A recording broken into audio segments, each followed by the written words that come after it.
여야가 장관 후보자 3명과 김부겸 국무총리 후보자 인준 문제로 대치하고 있는 가운데 박병석 국회의장 주재로 여야 원내대표가 만나 협상에 나섰습니다. 더불어민주당은 총리 인준이 시급하다며 협조를 당부했지만 국민의힘은 장관 후보자 정리가 먼저라고 버티고 있어서 협상에 난항이 예상됩니다. 검찰 수사심의위원회의 기소 권고로 이성윤 서울중앙지검장에 대한 사퇴 압박도 커질 것이라는 전망이 나오고 있습니다. 김학의 전 차관 불법 출국 금지 외압 의혹을 수사하고 있는 검찰은 이르면 오늘 이 지검장을 재판에 넘길 것으로 보입니다. 2살 입양아를 마구 폭행해 의식불명 상태 빠뜨린 혐의를 받는 양부에 대한 구속 여부가 이르면 오늘 결정됩니다. 이런 가운데 입양기관이 입양 뒤 3차례나 조사에 나서고도 학대 정황을 발견하지 못해 부실 조사 의혹도 제기되고 있습니다. 어제 코로나19 신규 확진자는 511명으로 정체 국면을 보이고 있지만 세종을 제외한 16개 시도에서 확진자가 속출하는 등 전국적인 일상 감염이 이어지고 있습니다. 특히 지금까지 전국에서 변이 바이러스 확진 판정을 받은 사람이 누적 1,400여 명에 달해 확산 우려가 커지고 있습니다. 5월 초 수출이 지난해 같은 기간보다 80% 넘게 급증하면서 경기 회복세가 이어지고 있습니다. 승용차와 석유 제품 수출이 크게 늘면서 5월 1일부터 10일까지 수출은 1년 전보다 81.2% 증가한 125억 달러로 집계됐습니다. 미얀마 군부가 쿠데타를 일으킨 지 100일이 됐지만 시민들의 투쟁과 군부의 탄압은 계속되고 있습니다. 뇌물수수와 국무상 비밀 엄수법 위반 등의 혐의로 기소돼 가택 연금된 아웅산 수치 국가고문은 오는 24일 법정에 출석할 예정입니다. 시청자 여러분 안녕하십니까? 5월 11일 뉴스앤이슈 시작합니다. 네, 오늘은 먼저 국회로 가보겠습니다. 조금 전 박병석 국회의장 주재로 여야 원내대표가 한자리에 모였습니다. 국민의힘 김기현 원내대표는 야당을 배려하는 통 큰 정치를 주문했고 더불어민주당 윤호중 원내대표는 총리 인준이 시급하다며 협조를 당부했습니다. 자세한 내용 취재기자 연결해서 들어보겠습니다. 황희경 기자. 네, 국회에 나와 있습니다. 네, 자, 국회의장과 여야 원내대표 회동 11시에 시작했는데요. 지금 끝났습니까? 네, 회동이 시작한 지 30여 분 만에 끝났습니다. 더불어민주당 윤호중 원내대표가 먼저 의장실을 나오고 이후 국민의힘 김기현 원내대표와 원내수석 부대표 이렇게 셋이 좀 더 논의를 이어가고 있는 것으로 알려졌습니다. 윤 대표는 오늘 회동에서 코로나 국난 위기니만큼 총리 자리를 한시도 비워둘 수 없고 조속히 인사청문특위를 열어 보고서를 채택하고 오늘 중에라도 본회의를 열어 인준안을 처리하자고 강조했다고 전했습니다. 하지만 국민의힘 측에서는 인준안 처리를 반대했다고 밝혔는데요. 어떤 합의도 이루어지지 않은 상황이라 오후 2시 반에 여야 원내대표가 다시 만나 좀 더 논의하기로 했다고 덧붙였습니다. 오늘 회동은 박병석 국회의장이 여야 새 원내대표 선출 이후 셋이 함께 만난 적이 없어 상견례 차원에서 마련한 자리인데요. 안건은 5월 임시국회 일정 등 현안 논의지만 총리 인준과 장관 후보자 청문 보고서 채택 문제를 놓고 여야 간 입장차가 팽팽한 만큼 이에 대한 논의가 주를 이룬 것으로 보입니다. 회동에 앞서 박병석 의장은 여야가 정치력을 발휘해 청문 보고서 채택 문제와 관련해 희망을 주길 바란다고 당부했습니다. 또 여야가 자주 만나 소통해야 한다면서 국민의 귀 기울여 양보하고 합의해달라고 촉구했는데요. 이에 대해 국민의힘 김기현 원내대표는 통 큰 정치가 실종됐다면서 여당의 배려가 필요하다고 지적했고 더불어민주당 윤호중 원내대표는 코로나 상황 등 중요한 시기니만큼 총리 인준은 다른 장관과 연계하지 말고 마무리할 수 있기를 희망한다고 강조했습니다. 아직 김기현 대표 등 국민의힘 측에서는 의장실에서 나오지는 않은 것으로 보이는데요. 여야 간 입장이 평행선을 긋고 있던 상황이라 오후 회동에서 얼마나 간극을 좁힐 수 있을지 우려와 기대가 교차하고 있습니다. 네, 최종 회동 결과 발표를 봐야겠지만 일단 오늘 오전까지는 여야 입장에 접점이 없었던 상황이죠. 네, 그렇습니다. 국민의힘에서는 임혜숙, 박준영, 노형욱 세 장관 후보자 모두 부적격 판정을 내린 이후 이에 대한 입장 변화는 없었습니다. 김부겸 총리 후보자에 대해서도 라임 특혜 의혹이 해소되지 않았다며 부정적인 상황이었는데요. 어제 문재인 대통령 기자회견이 불씨가 돼서 이제는 아예 보고서 채택을 하지 않기로 입장을 굳혔습니다. 김기현 대표 권한대행은 국민 눈높이에 전혀 맞지 않은 임, 박, 노 트리오에 대해 대통령이 국민과 야당의 목소리를 외면했다고 강조했는데요. 잠시 들어보시겠습니다. 문재인 대통령과 집권 여당이 오기 정치의 깊은 수렁에서 헤어나지 못하고 있습니다. 빠져나오겠다는 생각조차 없어 보입니다. 도리어 스스로 더 깊은 독선과 오만의 늪을 찾아가는 모양새입니다. 네, 더불어민주당은 어제 비공개 의총을 열어 의견을 수렴했지만 후보자들에게 흠결은 있어도 직무 수행을 못할 정도로 결격 사유는 없다는 게 중론인 것으로 나타났는데요. 책임 있는 야당이라면 논의 테이블에 나와야 한다고 촉구했습니다. 국민의힘은 협상의 내용으로 그 국무총리 인적 특위를 평가하지 말고 어떻게 청문 결과의 내용을 보고 즉각 보고서 채택에 임해 주시기를 간곡히 촉구드리는 바입니다. 네, 다만 민주당 내에서도 5선의 이상민 의원이나 양유원영 의원 등은 민심이 크게 미치지 못하는 임혜숙, 박준영 후보자에 대해서는 임명을 강행해서는 안 된다는 목소리를 내고 있어서 이에 대해 당 지도부가 어떤 결론을 내릴지도 눈길이 가는 대목입니다. 일단 김부겸 총리 후보자 인준은 어제로 마감 시한이 끝난 상황이라 청와대가 10일 이내 기간을 정해 청문보고서 재송부를 요청하면 여당 측에서는 시간을 두고 당내를 비롯해 야당 측과 좀 더 협의를 벌일 것으로 예상되는데요. 사실상 총리 인준 문제가 새 장관 후보자에 대한 청문보고서 채택과 연계돼 있는 만큼 여야 간 일괄 타결 여부에 관심이 쏠리고 있습니다. 지금까지 국회에서 YTN 황혜경입니다. 네, 코로나19 상황 보겠습니다. 하루 신규 확진자가 다시 500명대로 올라섰습니다. 조용한 전파, 변이 바이러스 우려도 여전한 상황입니다. 정부는 고위험군인 고령층의 백신 접종이 마무리되는 6월 말까지 확산세를 최대한 억제하면서 상황을 관리하겠다는 방침인데요. 취재기자 연결해 보겠습니다. 김종균 기자. 네, 사회부입니다. 네. 자, 주 초반에는 주춤하다가 다시 증가하는 양상이 반복되고 있는데요. 신규 확진자 현황 정리해 주시죠. 네, 오늘 0시 기준 신규 환자는 511명입니다. 전날보다 48명 늘어나 하루 만에 500명대로 올랐습니다. 감염 경로를 보면 국내 발생이 483명, 해외 유입이 28명입니다. 국내 발생 환자는 수도권에서만 310명이 나왔습니다. 서울이 163명, 경기 127명, 인천 20명입니다. 수도권 밖에선 제주와 광주가 각각 23명으로 가장 많고 울산 19명, 충남 18명, 경북 15명 등입니다. 사망자는 4명 더 늘었고 위중증 환자는 10명 추가돼 총 171명입니다. 방역당국은 아직 안심할 상황이 아니라고 진단하고 있습니다. 감염 경로를 알 수 없는 환자 비율이 2달 가까이 25%를 웃돌고 있고 전국 60여 개 집단 감염 사례에서 변이 바이러스 관련 확진자가 1,400여 명이 확인됐기 때문입니다.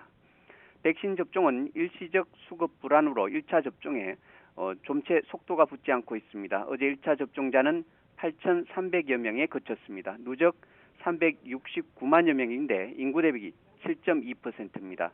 2차 신규 접종자는 어제 7만 7천여 명입니다. 이런 가운데 내일 오전 화이자 백신 21만 9천 명분이 들어옵니다. 또 이번 주 금요일 14일부터 아스트라제네카 백신도 순차 도입됩니다. 권덕철 보건복지부 장관은 중대본 회의에서 어르신 예방 접종이 6월 말에 완료되면 지금보다는 여유 있는 방역 대응이 가능해질 것이라고 말했습니다. 지금까지 사회부에서 YTN 김종균입니다. 서울에서는 집단 감염이 계속되고 있습니다. 강남구에 있는 초등학교에서 발생한 감염 관련 확진자가 21명까지 늘었습니다. 이런 가운데 노원구 한 초등학교에서는 감염을 막기 위한 선제검사에서 학생 1명이 확진 판정을 받았습니다. 자세한 소식 취재기자 연결해서 들어보겠습니다. 박희재 기자. 네, 저는 서울에 있는 한 초등학교에 나와 있습니다. 네, 자, 초등학교에서 집단 감염이 나오고 있어서 걱정인데요. 지금 상황이 어떻습니까? 네, 제 뒤로 보이는 학교에서 최근 감염자가 속출하고 있는데요.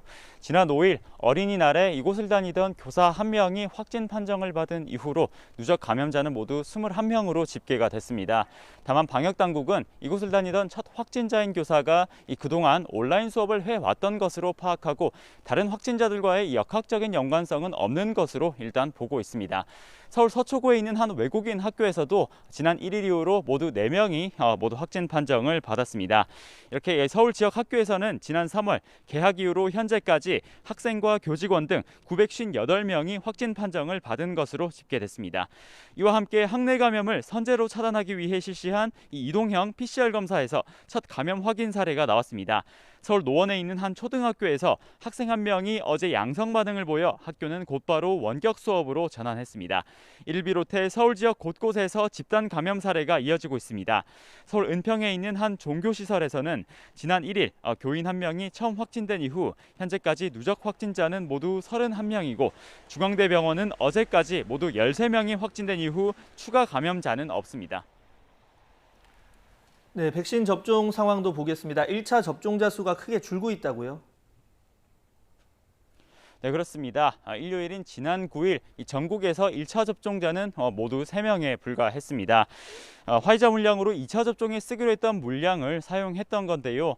그보다 일주일 전인 지난 2일에 모두 1,561명이 1차 접종을 받은 점을 고려하면 크게 비교가 됩니다. 앞서 말씀드렸듯 현재 국내 남은 백신 물량은 지난 10일 기준으로 아스트라제네카 24만 3천 회분, 화이자는 65만 회분입니다. 방역당국은 오는 14일부터 6월 첫째 주까지 아스트라제네카 723만 회분을 공급해 이 수급 불안정 문제 등을 해소한다는 입장입니다. 지금까지 서울에 있는 초등학교에서 YTN 박희재입니다. 미 식품의약국 FDA가 만 12세에서 15세 사이 미성년자에 대한 화이자 백신의 긴급 사용을 처음으로 승인했습니다. 미국 내 집단 면역 달성이 한 걸음 더 가까워졌다는 평가도 나오고 있습니다. 이동환 기자의 보도입니다. 미 식품의약국 FDA는 화이자 백신이 12세에서 15세 사이 미성년자에게도 안전성과 강한 효과를 보여줬다고 밝혔습니다. 미국 내 자원자 2,000명 이상을 대상으로 한 임상시험 결과입니다. 성인과 같이 2차 접종 후 약간의 열과 통증 등이 나타났지만 특별한 부작용은 없었고 예방 효과는 더 컸다고 전했습니다. Well, we did even better than that. We actually had higher antibody responses in the 12 to 15-year-olds, so that gives us real confidence. FDA가 긴급 사용을 승인함에 따라 현지 시간 수요일 백신 접종 자문위원회의 권고를 거쳐 12세에서 15세 미성년자에 대한 접종을 시작합니다. 15세 이하에 대한 코로나19 백신 접종은 캐나다에 이어 두 번째로 성인과 같은 양을 2차례 맞습니다. 15세 이하 미성년자의 경우 코로나19에 걸려도 위중증으로 진행될 위험이 적지만 미국 내 감염자의 14%를 차지합니다. 특히 이들이 다른 사람을 전염시킬 수 있기에 집단 면역 달성을 위해서는 이들에 대한 백신 접종이 중요합니다. We know this is a big step for our country. Vaccinating a younger population brings us closer to returning to a sense of normalcy and to ending the pandemic. 화이자는 6개월에서 11살 사이 어린이에 대한 백신 임상시험도 진행하고 있습니다. 화이자뿐만 아니라 모더나와 노바백스, 아스트라제네카도 미성년자에 대한 자사 백신의 효과와 안정성을 확인하는 임상시험을 진행하고 있어 머지않아 긴급 사용 승인 신청이 이어질 것으로 보입니다. YTN 이동원입니다. 세계보건기구가 전염성이 강한 인도발 코로나 바이러스에 대한 대응 수위를 높여 우려 변이로 분류했습니다. 미국과 유럽에 대해서는 코로나19가 정체기를 맞고 있다고 평가했습니다. 김태현 기자의 보도입니다. 세계보건기구 WHO가 그동안 관심 변이로 분류했던 인도 변이 바이러스를 우려 변이로 한 단계 높였습니다. 마리아 판케르크 호버 WHO 코로나19 기술팀장은 인도발 변이의 증가한 전염성을 시사하는 정보가 있다며 글로벌 수준의 우려 변이로 분류했습니다. 지금까지 영국과 브라질, 남아공 변이를 우려 변이로 분류해 왔는데 이번에 인도 변이를 추가한 것입니다. 우려 변이는 전염성과 치명성, 백신의 효과 측면에서 더욱 위험하다는 것을 의미합니다. WHO는 그러나 현재의 치료법과 백신 접종은 여전히 유효하다고 판단했습니다. What we know now is that the vaccines work, the diagnostics work, the same treatments that are used for the regular virus work, so there's really no need to change any of those. And 미국과 유럽의 코로나19 상황은 진정되고 있다고 WHO는 평가했습니다. Globally, we're now seeing a plateau in the number of COVID-19 cases and deaths, with declines in most regions, including the Americas and Europe. 백신 접종이 늘어나며 미국의 확산세는 크게 꺾였습니다. 정점일 때 하루 30만 명까지 치솟았던 신규 확진자는 4만 명으로 떨어졌습니다. CNBC 방송은 최근 7일간 미국의 하루 평균 확진자가 4만 800명으로 2주 전보다 30% 줄었고 약 8개월 만에 최저치라고 전했습니다. 7일간 하루 평균 사망자도 660여 명으로 4천 명을 넘었던 1월의 정점 때보다 크게 줄었습니다. YTN 김태현입니다. 2살 입양아를 학대해 반혼수 상태에 빠뜨린 혐의를 받고 있는 양아버지에 대한 구속 여부가 이르면 오늘 결정됩니다. 뇌의 3분의 2가 손상된 아이는 수술을 받고 중환자실에서 치료를 받고 있지만 여전히 의식을 찾지 못하고 있는데요. 자세한 내용 취재기자 연결해서 알아보겠습니다. 신준명 기자. 네, 수원지방법원에 나와 있습니다. 네, 양아버지의 구속 여부를 결정할 신문 절차 잠시 뒤로 예정돼 있죠. 네, 그렇습니다. 오늘 이곳 수원지방법원에서 아동학대 처벌법상 중상해 혐의를 받는 30대 남성 양부 A씨에 대한 구속영장 실질심사가 열릴 예정입니다. 2시 30분에 시작될 예정이니까 A씨는 2시간쯤 뒤에는 법정에 출석할 것으로 보입니다. A씨가 법정에 들어가기에 앞서 어떤 말을 할지 주목됩니다. A씨는 지난 4일부터 8일까지 경기 화성시 자택에서 입양한 딸 2살 B양을 3차례에 걸쳐 학대해 의식불명에 빠뜨린 혐의를 받습니다. 경찰 조사 결과 A씨는 주먹과 구두 주걱으로 얼굴과 머리 등을 때린 것으로 파악됐습니다. A씨는 지난 8일 오전에는 칭얼거린다는 이유로 손을 이용해 B양을 수차례 때렸고 그 뒤로 잠든 B양이 깨어나지 않자 그날 오후 주거지 인근 병원에 데려갔습니다. 하지만 뇌출혈 등 상태가 심각해 인천의 한 대형 병원으로 옮겨졌는데 뇌손상뿐 아니라 B양의 온몸에 멍자국 등이 있는 것을 본 의료진은 학대를 의심해 경찰에 신고했고 A씨는 현장에서 긴급 체포됐습니다. B양은 뇌 3분의 2가 손상돼 수술을 받았는데요. 수술한 의사는 B양 허벅지와 엉덩이에 멍이 가장 심했고 갈색으로 변한 멍 상태를 봤을 때 최소 2주 전에 생긴 것 같다고 설명했습니다. 또 다리와 등, 이마 곳곳에도 오래된 멍자국이 있었다고 말했습니다. 게다가 33개월 된 아이 몸무게가 11kg밖에 나가지 않았을 만큼 비쩍 말라 마치 기아처럼 보였다고 안쓰러웠다고 설명했습니다. 수술 당시 B양은 키 90cm에 몸무게 11kg으로 몸무게로 따지면 또래 100명 가운데 뒤에서 6번째, 키로 따지면 뒤에서 21번째 정도로 매우 왜소하고 영양 상태가 좋지 않은 것으로 보인다는 게 전문가의 설명입니다. B양은 호흡과 맥박은 있지만 의식은 찾지 못하는 반혼수 상태로 여전히 중환자실에서 치료를 받고 있습니다. 경찰은 주치의 면담을 통해 아이의 당시 영양 상태를 정확히 확인하고 A씨 부부가 B양에게 음식을 제대로 주지 않았는지 등도 살펴볼 방침입니다. 경찰은 또 A씨 부부에게 2딸과 2아들 등 친자녀 4명이 있었다는 점에서 다른 자녀들에 대한 학대가 있었는지도 살펴볼 방침입니다.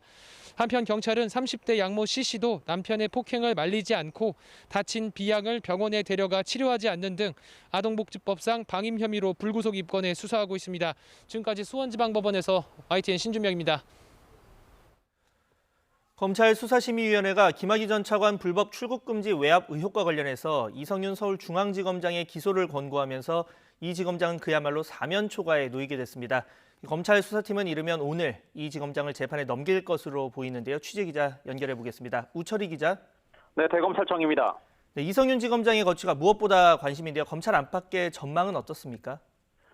네, 상당한 압박을 받을 것이라는 게 중론입니다. 검찰 수사심의위원회는 어제 이성윤 지검장의 김학의 전 차관 불법 출국 금지 외압 의혹에 대해서 이 지검장을 기소하는 게 타당하다고 결론 내렸습니다. 출석한 심의위원 13명 가운데 8명이 찬성했을 정도로 기소 권고가 상당히 우세했습니다.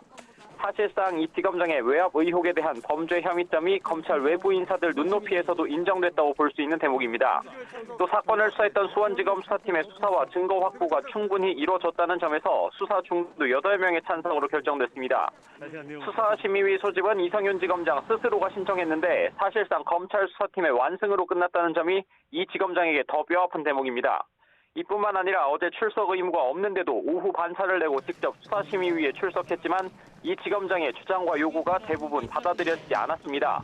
이성윤 지검장은 현재 검찰 내 최대 조직인 서울중앙지검의 수장이자 문재인 정권 출범 뒤 검찰 내 요직을 두루 역임하면서 승승장구를 거듭해온 터라 이번 수사심의위원회를 통해 향후 거취가 중대 갈림길에 놓이게 됐습니다. 네, 향후 전망도 보겠습니다. 이번 결정으로 조만간 이 수사팀이 이지검장을 재판에 넘길 것이라는 관측이죠. 네, 그렇습니다. 수원지검 수사팀 입장에서는 한껏 부담을 털어낸 만큼 더는 기소를 늦출 이유가 없습니다. 수사팀의 기소 방침에 대해서 앞서 대검찰청도 동의한 것으로 알려졌습니다. 다만 차기 검찰총장 인선에 영향을 줄 수 있고 수사심의위 개최를 앞두고 있어서 그간 기소 시기를 뒤로 미뤄왔습니다. 이 때문에 이르면 오늘 수원지검 수사팀이 이성윤 지검장을 직권 남용 혐의로 재판에 넘길 수 있다는 관측도 나오고 있습니다. 앞서 수원지검은 어제 수사심의위 결정 직후 공식 반응을 내놓진 않았습니다만 조만간 이성윤 지검장을 기소하겠다는 뜻은 분명히 했습니다. 검찰총장 직무대행인 조남관 대검찰청 차장의 최종 승인이 떨어지는 대로 이 지검장에 대한 기소가 이루어질 전망입니다. 이와 함께 김호수 신임 검찰총장 후보자는 김학의 전 차관 불법 출국금지 사건에 연루돼 서면 조사를 받았다는 이유로 이번 사건 처리 과정을 아예 보고받지 않겠다고 밝혔습니다. 이에 따라 신임 검찰총장 임명 전에 조남관 대행선에서 수사와 기소를 마무리 지을 가능성이 유력한 상황입니다. 지금까지 대검찰청에서 YTN 오철입니다.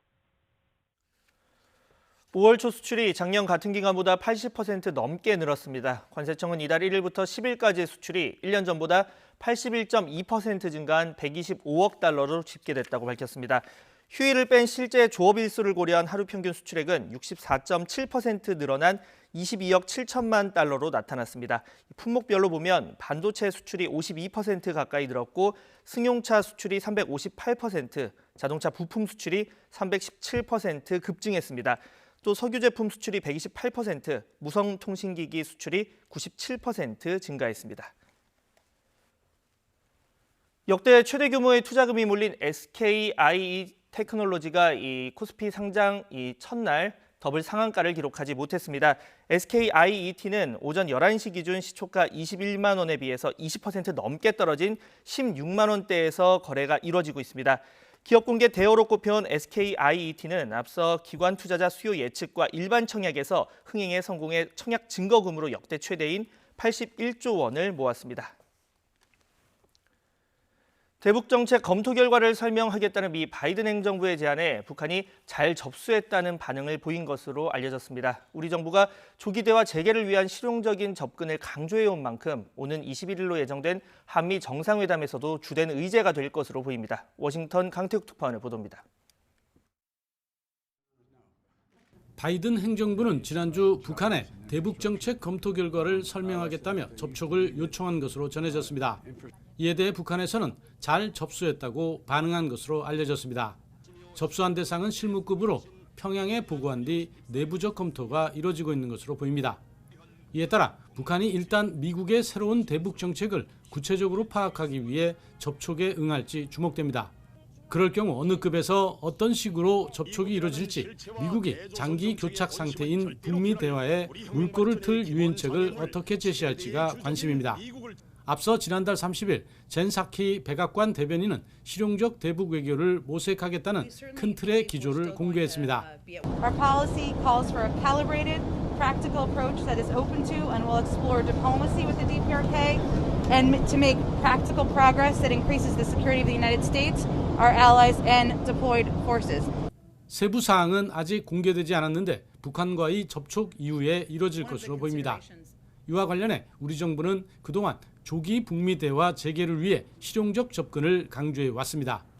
우리 대사관을 비롯한 정부는 미국의 대북 정책 검토가 개시된 초기 단계에서부터 미 행정부와 각급에서 소통하면서 긴밀히 조율해 왔습니다. 이에 따라 오는 21일 한미 정상회담에서도 미국의 대북 정책 검토 결과와 북한의 반응, 대화 재개 전략 등이 주요 의제가 될 것으로 보입니다. 특히 우리 정부로서는 바이든 정부가 정책 검토를 끝내고 대북 외교를 시작하는 시점인 만큼 구체적인 접근법을 정하는 데 관여하는 등 실질적인 성과를 낼 수 있을 것으로 기대하고 있습니다. 워싱턴에서 YTN 강태욱입니다. 일제강점기 징용 피해자에 대한 배상 판결이 확정된 미쓰비시 중공업이 한국 내 자산 압류 조치에 반발해서 재항고한 것으로 나타났습니다. 일본의 민영방송 네트워크 JNN은 미쓰비시 중공업이 자산 압류를 풀어달라며 앞서 신청한 즉시항고를 한국 법원이 기각하자 이에 불복해서 재항고했다고 보도했습니다. 미쓰비시 중공업은 일제강점기 징용 등의 문제가 지난 1965년 한일 청구권 협정에 의해서 완전하고 최종적으로 해결됐다며 정부 간 대화의 현재 상황 등을 고려해 재항고했다는 입장을 밝혔다고 JNN은 전했습니다. 코로나 확산을 막으려 중국과의 국경을 폐쇄했던 북한이 빗장을 열 것이라는 관측이 조심스럽게 나오는 가운데 북한 측은 별다른 입장을 내지 않고 있는데요. 최근 아직 개통하지 않은 신압록강 대교 위에 중국 관광객들이 드나드는 모습이 포착됐습니다. 중국 단둥에서 강성욱 특파원이 보도합니다. 압록강을 사이에 두고 북한과 중국을 연결하는 중조 압록강 대교. 신압록강 대교로 불리는 이 다리는 사실상 완공된 지 7년이 지나도록 개통이 되지 않고 있습니다. 북한이 준비 부족을 이유로 개통을 미루고 있는 상황입니다. 这个始终没有开通。咱们普通人是不可以上的。 하지만 지난 3월 신압록강 대교 연내 개통설이 나돌면서 분위기가 조금 달라지고 있습니다. 공휴일이던 지난 2일 흰색 승용차 한 대가 북한 방향으로 달려가고 있습니다. 차에는 어린이 2명을 포함해 일가족으로 보이는 6명이 타고 있었습니다. 특별히 출입이 허용된 중국인 관광객들로 보입니다. 반대쪽 차로에서 검은 승용차가 내려와 뭐라고 말을 건네더니 흰색 차는 다시 위로 올라갑니다. 다리 중간쯤에 북중 국경임을 표시하는 낮은 철제 울타리가 설치되어 있습니다. 他们一些领导啊，为了招待客户啊，上桥去，人这车能走到一半，完了就得回来，掉头回来。 약 1시간 동안 승합차를 포함해 10여 대의 차량이 다리 위 중간쯤까지 올라갔다가 내려갔습니다. 어림잡아 40~50명이 구경을 다녀간 걸로 추정됩니다. 중국 쪽과 달리 다리의 북한 쪽 구간에는 차량 한 대, 사람 한 명 보이지 않습니다. 신압록강 대교는 이곳 중국 단둥에서 북한 신의주를 연결하는 현대식 교량입니다. 다리 위에 4차선 도로가 놓여 있어서 북한과 중국을 연결하는 가장 큰 다리입니다. 대교 남단에는 소를 몰고 농사일을 하러 나온 북한 주민들이 간간히 눈에 띕니다. 안쪽으로도 들녘에 농민들만 보일 뿐 개통을 준비하는 징후는 찾기 어렵습니다. 중국이 다리 북단에 현대식 세관을 지어놓고 문이 열리기를 기다리는 것과 대조적입니다. 최근에는 신압록강 대교에 대한 안전검사도 진행 중인 것으로 알려졌습니다. 여기다 여행객들까지 슬며시 올려보내고 있는 겁니다. 북한의 다리 개통을 압박하는 것으로 비춰질 수도 있습니다. 하지만 북한은 대교의 개통을 포함한 국경 재개방 가능성에 대해 공식 반응을 하지 않고 있습니다. 더구나 인도에서 코로나19가 폭증하면서 국경문을 더 굳게 닫아걸 수 있다는 관측도 나오고 있습니다. 중국 단둥에서 YTN 강성웅입니다.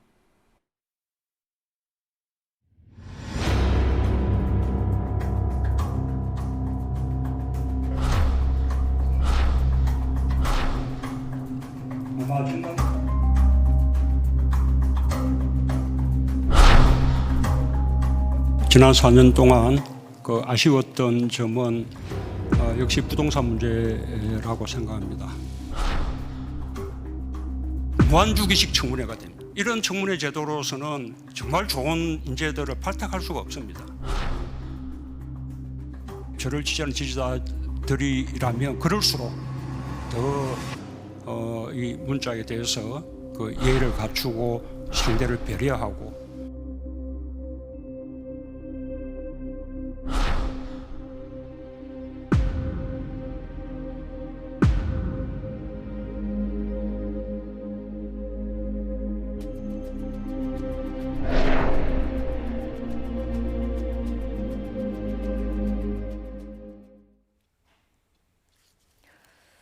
네, 어제 있었던 취임 4주년 특별연설에서 나온 문재인 대통령의 말이 정치권을 뜨겁게 달구고 있습니다. 오늘은 김영준 명지대 교수 그리고 배종호 세한대 교수 두 분과 정치권 이야기 나눠보겠습니다. 어서 오십시오. 네, 안녕하세요. 예, 안녕하십니까.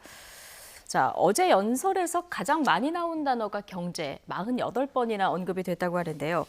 특히 우리 경제에 대해서 코로나19 이전으로 회복되고 있다, 이런 자신감도 피력했습니다. 자, 김영준 교수님 어제 전체적으로 연설 어떻게 들으셨습니까? 집권 4년을 맞이해서 대통령이 던진 메시지는 국민들이 이제 관심을 갖는 이유는 크게 두 가지죠. 향후에 어떻게 변화를 통해서 국민들이 기대한 만큼의 효과를 나타낼 수 있느냐라는 거 하나 하고, 그럼 두 번째는 어떻게 마무리를 잘 할 것인가에 대한 나름대로 이제 평가의 부분이 있었다고 보는데요.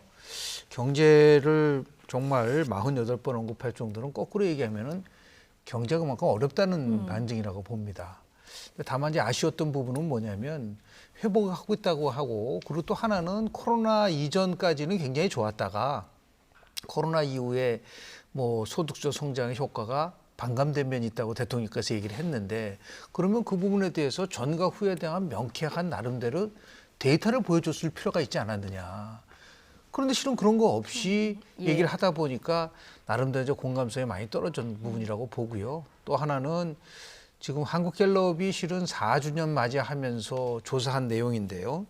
4월 27일부터 29일까지 1,000명을 상대로 조사를 했기 때문에 뭐 95% 신뢰 수준에서 표본 오차는 플러스 마이너스 3.1인데요. 네. 그 당시에도 경제에 대해서 잘했다라는 거는 22%밖에 안 되고 못했다가 60%이기 때문에 예.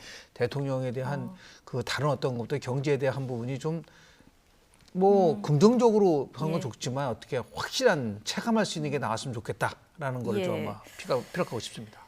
당장 국민의힘에서는 자화자찬 연설이었다. 자, 이런 얘기가 나왔고요. 정의당에서도 뭔가 자화자찬보다는 반성문이 먼저였어야 되는 거 아니냐 이런 얘기가 나왔는데 어떻게 들으셨습니까? 일단 뭐 여러 가지 입장에 따라서 평가가 달라질 수 있겠지만 중요한 것은 객관적인 근거, 지표가 중요한 것 아니겠습니까? 문재인 대통령 입장에서는 이제 집권 4년 동안을 총평하는 이제 그런 자리였는데, 전반적으로 남북 문제라든지 또 코로나 문제라든지 경제 위기에도 불구하고 굉장히 잘 극복했다라는 얘기를 피력을 했고, 구체적인 이제 근거를 얘기를 했는데, 경제와 관련해서는 이제 우리나라 경제가 지난해 세계 10대 경제 강국에 진입을 했고, 특히 이제 OECD 국가 가운데 코로나19 경제 위기를 가장 빠르게 극복을 했고, 또 특히 이제 1인당 GDP 같은 경우는 G7보다 더 우리나라가 앞서고 있다라는 부분. 그래서 경제 성장률을 14% 그러니까 4%까지 상향 조정할 수 있다. 이런 얘기를 했는데, 이런 부분은 이제 객관적인 근거, 지표를 가지고 얘기한 부분이니까 제가 볼 때는 그대로 수용하는 게 맞는 것 같고요. 네. 이제 코로나19 극복과 관련해서는 문재인 대통령도 백신 수급이 좀 미흡한 부분이 있다. 그렇지만 전반적으로 코로나 방역 문제가 통제 아래 잘 있다. 그리고 백신 물량도 염려와 다르게 이미 이제 전 국민 2배 정도 확보가 돼 있고 11월 달 집단 방역 목표보다 더 빠르게 갈 것 같다. 이렇게 얘기를 했고요. 다만 이제 앞으로 이 코로나19 격차 문제라든지 또 이제 불평등 해소 문제에 대해서는 집중적으로 힘을 쏟겠다라면서 이제 국민의 도움 또 신뢰를 요구를 했기 때문에 이 부분과 관련해서는 객관적인 근거를 가지고 평가를 할 필요가 있지 않나 이런 생각이 좀 듭니다. 예. 자, 문재인 대통령 집권 4년차 가장 아쉬운 부분으로는 부동산 정책을 꼽았습니다. 죽비로 맞고 정신이 번쩍 들 만큼 심판을 받았다 이렇게 이야기했는데요. 자, 부동산 대책 관련한 어제 발언 그리고 대통령 과거 발언까지 같이 듣고 오시겠습니다. 부동산 문제는 우리 정부에서는 이렇게 자신 있다고 이렇게 좀 장담하고 싶습니다. 왜냐하면 지금까지 부동산 가격을 잡지 못한 이유는 역대 정부가 늘 부동산을 경기 부양 수단으로 그렇게 이제 활용을 해왔기 때문이거든요. 설령 성장률에 어려움을 겪더라도 부동산을 이렇게 경기 부양 수단으로 사용하지 않겠다라는 굳은 결의를 가지고 있습니다. 인구가 감소를 했는데도 무려 61만 세대가 늘어났습니다. 이 예전에 없던 세대 수의 증가입니다.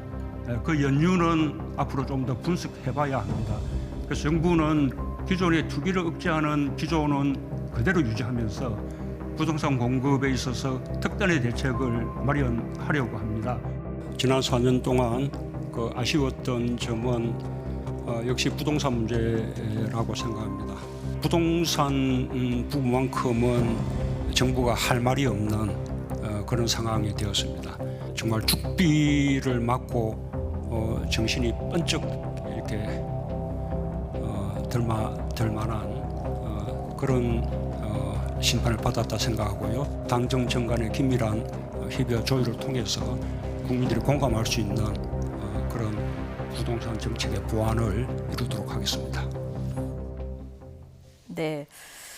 자, 그동안 부동산만큼은 자신 있다. 강한 의지도 표명을 했고요. 올해 신년 기자회견만 해도 1인 가구 증가수로 이제 부동산 집값 급등 원인으로 꼽기도 했는데 지금 들으셨다시피 어제는 정부가 할 말이 없는 상황이 됐다 얘기를 했습니다. 앞으로 부동산 정책 기조 좀 달라질까요? 어저께 가장 미흡한 부분은 실은 부동산과 관련된 대통령의 언급이라고 좀 봅니다. 이 24차례 부동산 정책을 펼쳤으면서도 성과를 내지 못하는 것은 나름대로 정책의 방향성이 아니라 구체적인 효과에 대한 진단과 그리고 처방이 거의 없었다고 입증하는 거예요. 그런데 어저께 실망스러운 거는 뭐냐면 죽비로 맞고 정신이 번쩍 들어올 만큼 심판을 받았다고 생각한다고 대통령께서 얘기를 하셨어요. 네. 그런데 결국 나중에 뭐라 하냐면 현재 정책 기조는 바꾸지 않겠다. 그러면 앞뒤가 만든 게 아니죠. 예. 그렇게 정신이 번쩍 들을 거 특히 아까 조금 전에 말씀드린 한국갤럽 조사에 의하면은 이게 참담합니다. 부동산과 관련돼서 긍정평가는 9%, 부정적인 평가가 무려 81%예요. 예. 그러면 당연히 기존에 있는 정책 기조를 바꿔서 공급을 확대하고 집값을 안정하고 세제를 바꾸고 뭔가 변화를 줘야 되는데 정책 기조 바꾸지 않고 어떻게 이 부동산 문제를 해결할 수 있나요? 그런 의미에서 보면은 굉장히 충돌적인 인식을 갖고 있기 때문에 이 문제에 대해서 저는 그런 기조를 바꾸지 않고 나서 부동산 정책이 다시 정상화 들어온다는 거는 저는 거의 불가능하기 때문에 예. 이제라도 저는 새로운 만약에 당 대표도 선출됐고 국무총리도 만약에 새롭게 인준이 되고 그러면 다시 제로베이스에서 부동산 정책의 전면적 개편을 저는 해야 될 거라고 저는 봅니다. 예. 어제 대통령 실수요자 부담을 완화하고 부동산 부패는 반드시 잡겠다 이런 얘기를 했는데 기존 정책하고 기조를 그대로 이어가겠다 이렇게 이제 해석을 하셨다는 건데 지금 민주당 내에서는 부동산 특별위원회 이제 가동 중이고요. 위원장도 진선미 위원장에서 송영길 대표 취임 이후에 이제 김진표 의원으로 바꾸지 않았습니까? 그렇습니다. 뭔가 당 주도로 앞으로 부동산 정책 좀 수정이 이루어질까요?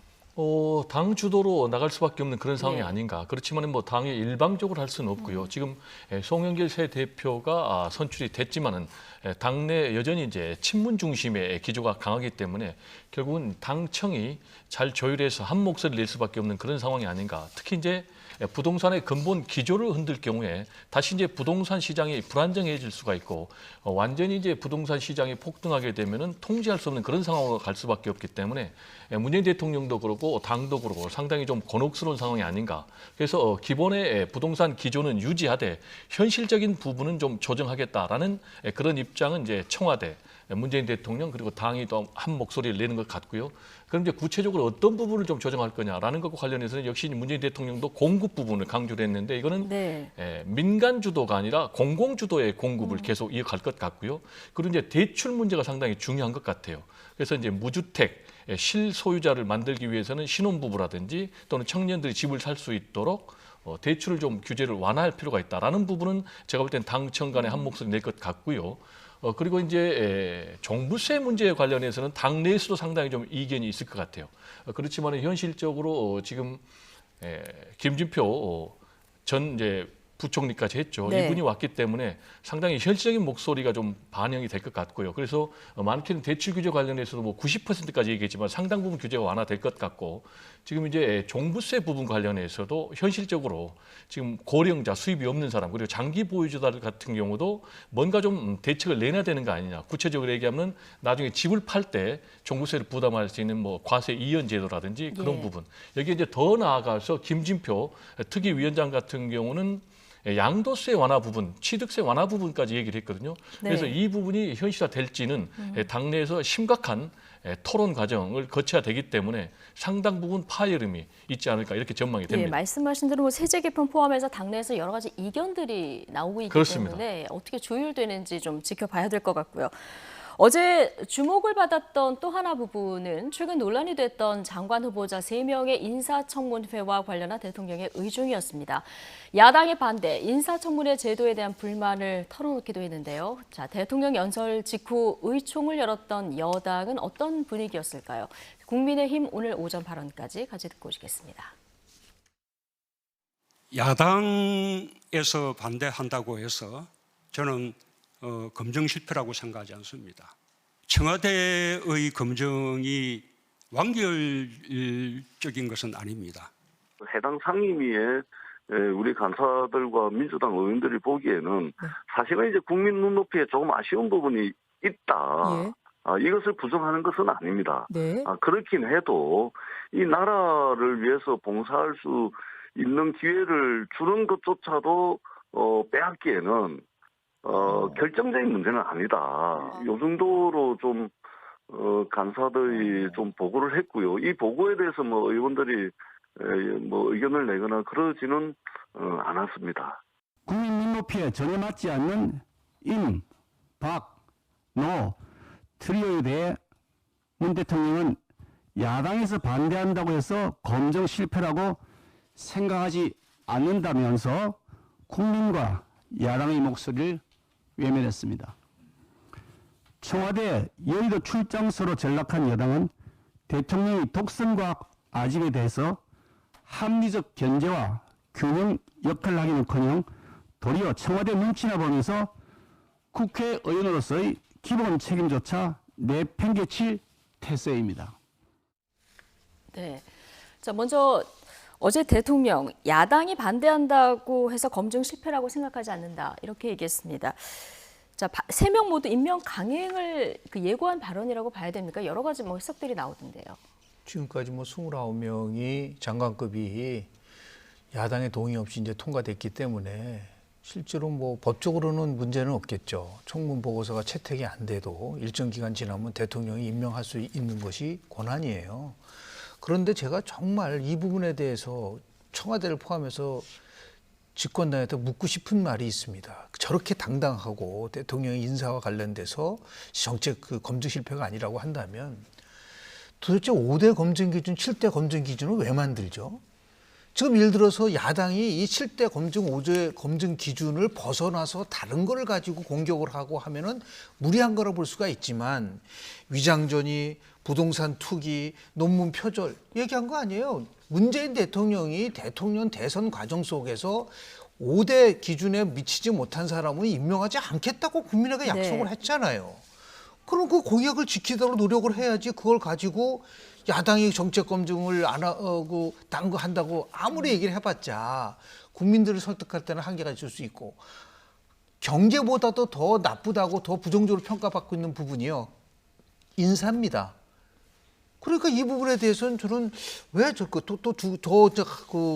정말 이해가 안 되는 부분은 이렇게 수많은 인사 실패를 했는데 어떻게 인사수석은 단 한 번도 국민 앞에서 사과를 한다든지 인사수석이 책임을 지고 물러났나요? 지금까지 2년여 동안 단 한 번도 이런 것이 결국은 국민들로 하여금 아무리 책임 정치를 얘기를 하고 그리고 정부에 대한 것을 믿어달라고 얘기를 한다 하더라도 또 어떻게 받아들일 수가 없다. 물론 강행할 수 있어요. 근데 강행할 수 있는 후폭풍은 어마어마해요. 그래서 결국은 송영길 신임 대표의 리더십이 도마 위에 올라왔다. 이걸 만약에 그대로 강행하게 만든다고 하면 더 이상 송영길 당대표 체제는 바로 무너지는 것이다. 라는 국민의 경고를 정확하게 받아들여야 된다라는 말씀을 좀 드리고 싶습니다.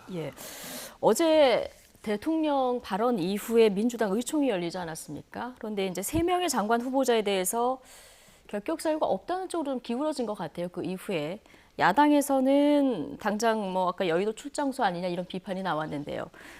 송영길 대표의 리더십이 시험대에 올랐다 이 얘기해 주셨거든요. 어떻게 보십니까? 그렇습니다. 이제 이 문제가 상당히 어려운 문제죠. 지금 인사가 만사라고 하지만 현실적으로 굉장히 어려운 이유가요.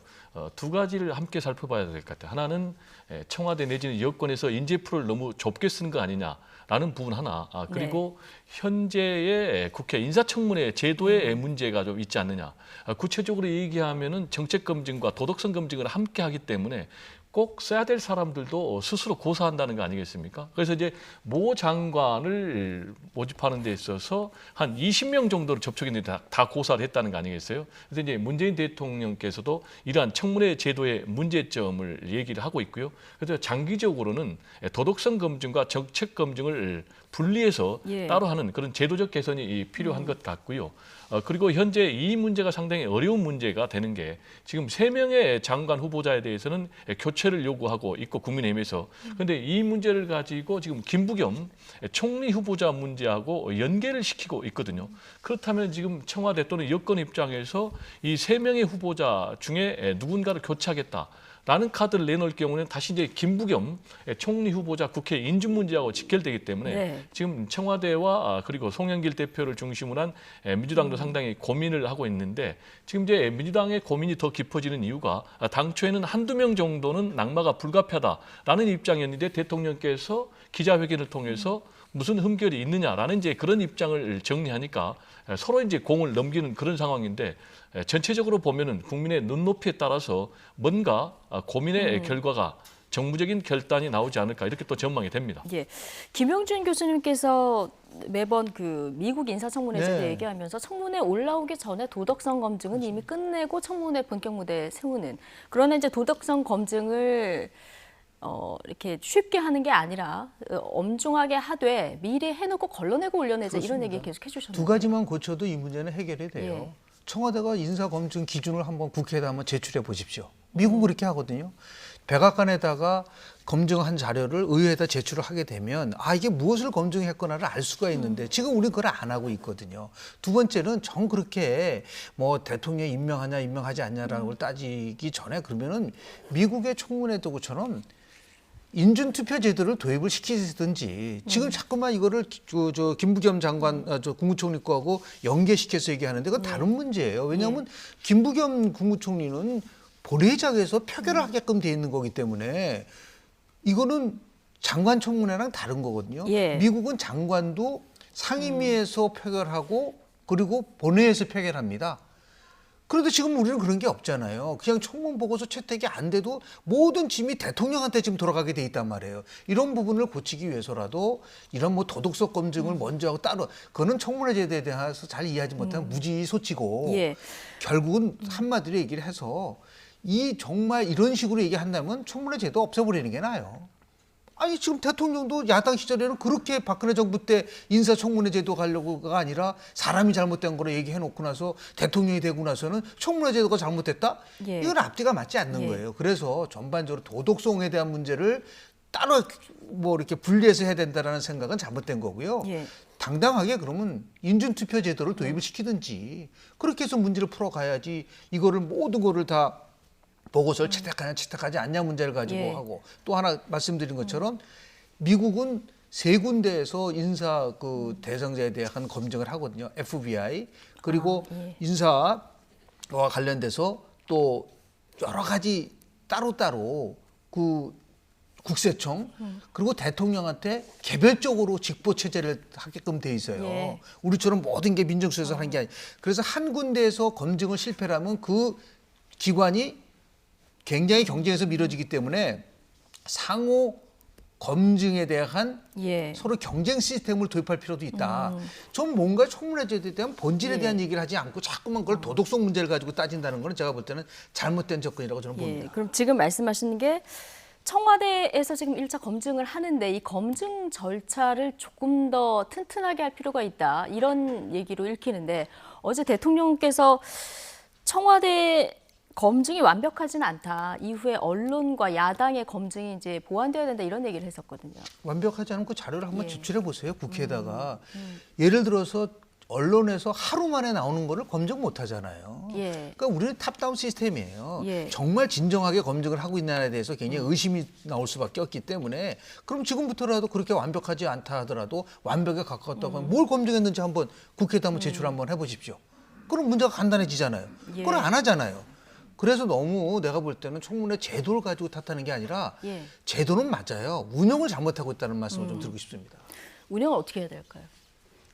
제가 볼 때 이제 29명 가지고 굉장히 문제 제기를 많이 하는데 29명에는 두 가지 의미가 있다고 봐요. 하나는 정부 여권에서 일방적으로 밀어붙였다라는 부분이 하나 있고 또 하나는 야권에서 반대만을 위한 반대를 한 것이 아니냐라고 두 가지가 다 있는 것인데 이걸 하나를 가지고 여권에서 일방 밀어붙였다라고만 생각하는 건 좀 말이 안 맞고요. 그리고 현실적으로 이 문제와 관련해서 제도적인 문제가 저는 분명히 있다고 봅니다. 구체적으로 얘기를 하면은 결정적인 흠결은 없는데도 불구하고 일방적인 주장만 있는 경우가 굉장히 많거든요. 지금 이제 야권에서 계속해서 얘기하는 이제 이명숙 후보자 같은 경우도 가족을 동반한 외유 같은 경우는 굉장히 저도 문제가 있다고 봐요. 국민의 눈높이에서. 그렇지만은 논문 표절이라든지 또는 이제 네. 논문을 가지고 배우자 내주라든지 이런 부분은 주장만 있고 확실한 근거는 없단 말이에요. 이것과 관련해서는 과학계에서는 논문 표절이 아니다라고 얘기를 하고 있기 때문에 이런 부분과 관련해서는 구체적인 전문 검증기관의 그런 결론에 따라서 할 필요가 있고 그런 측면에서는 앞으로 청문회 제도를 분명히 고칠 필요가 있고요. 아까 제가 말씀드린 대로 도덕적 부분 그리고 정책 능력 부분은 좀 공개와 비공개로 구분할 필요가 있겠고 만약에 계속해서 이 문제가 청문회 무용론까지 된다면은 교수님께서 말씀하셨듯이 이런 내각 국무위원들까지도 국회 본회의에서 인준 과정을 거치도록 강화할 필요가 있지 않나 이런 생각도 듭니다. 예. 자, 어제 신년회견 이후에 이제 여론조사에서 어떤 그 흐름이 나올지 이 부분 굉장히 궁금한데요. 일단 그 전에 나왔던 여론조사들을 조금 살펴보면 역대 대통령 4주년 즈음의 직무 수행 평가를 보면 지금 문재인 대통령 평가가 가장 높은 편이에요. 김대중 대통령 그 4년 차하고 좀 비슷하고요.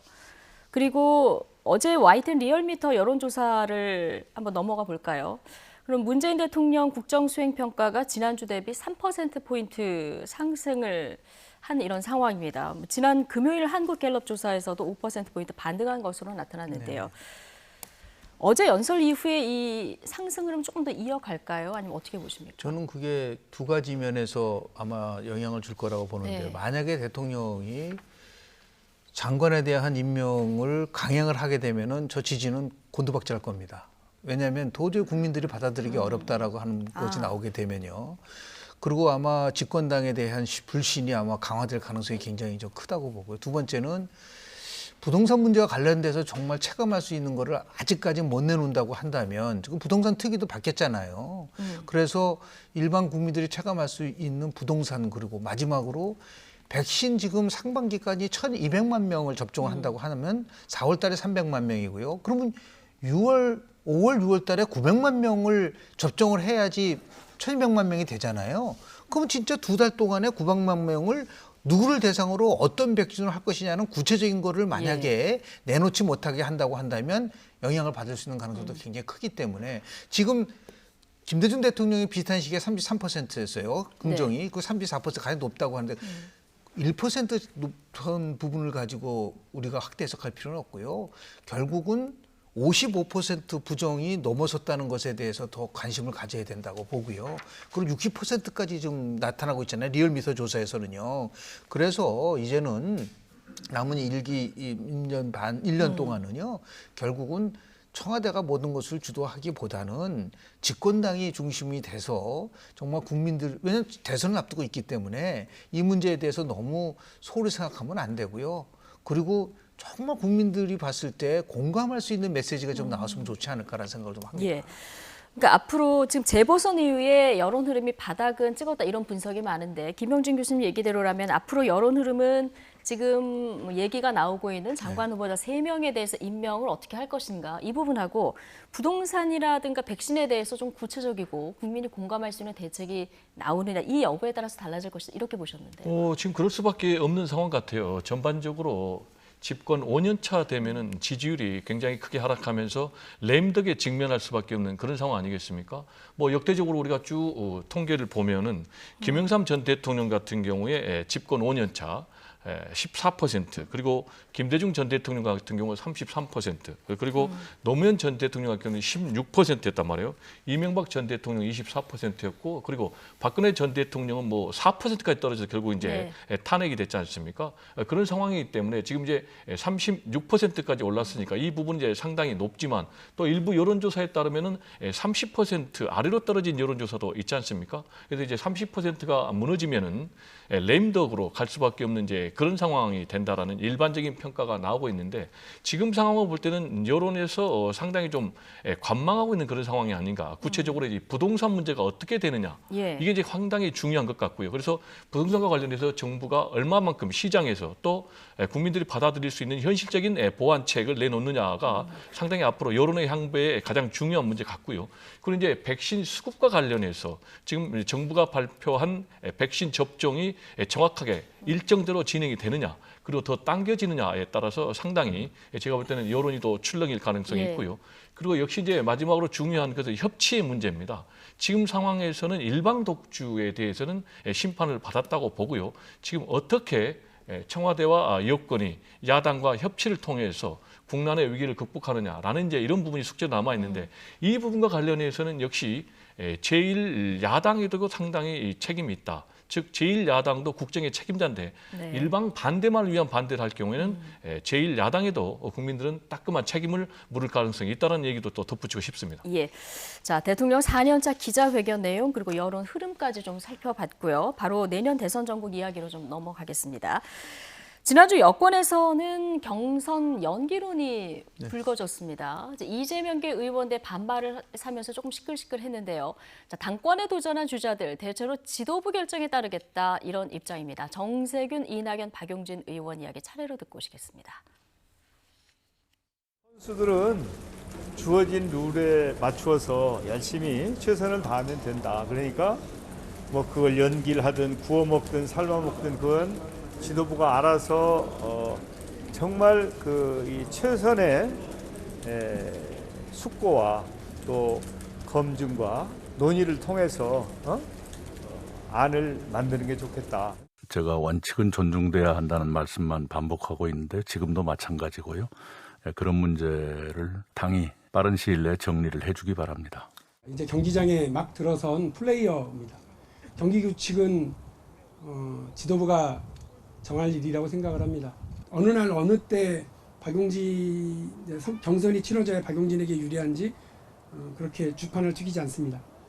정해진 대로 제 역할 해나가겠습니다.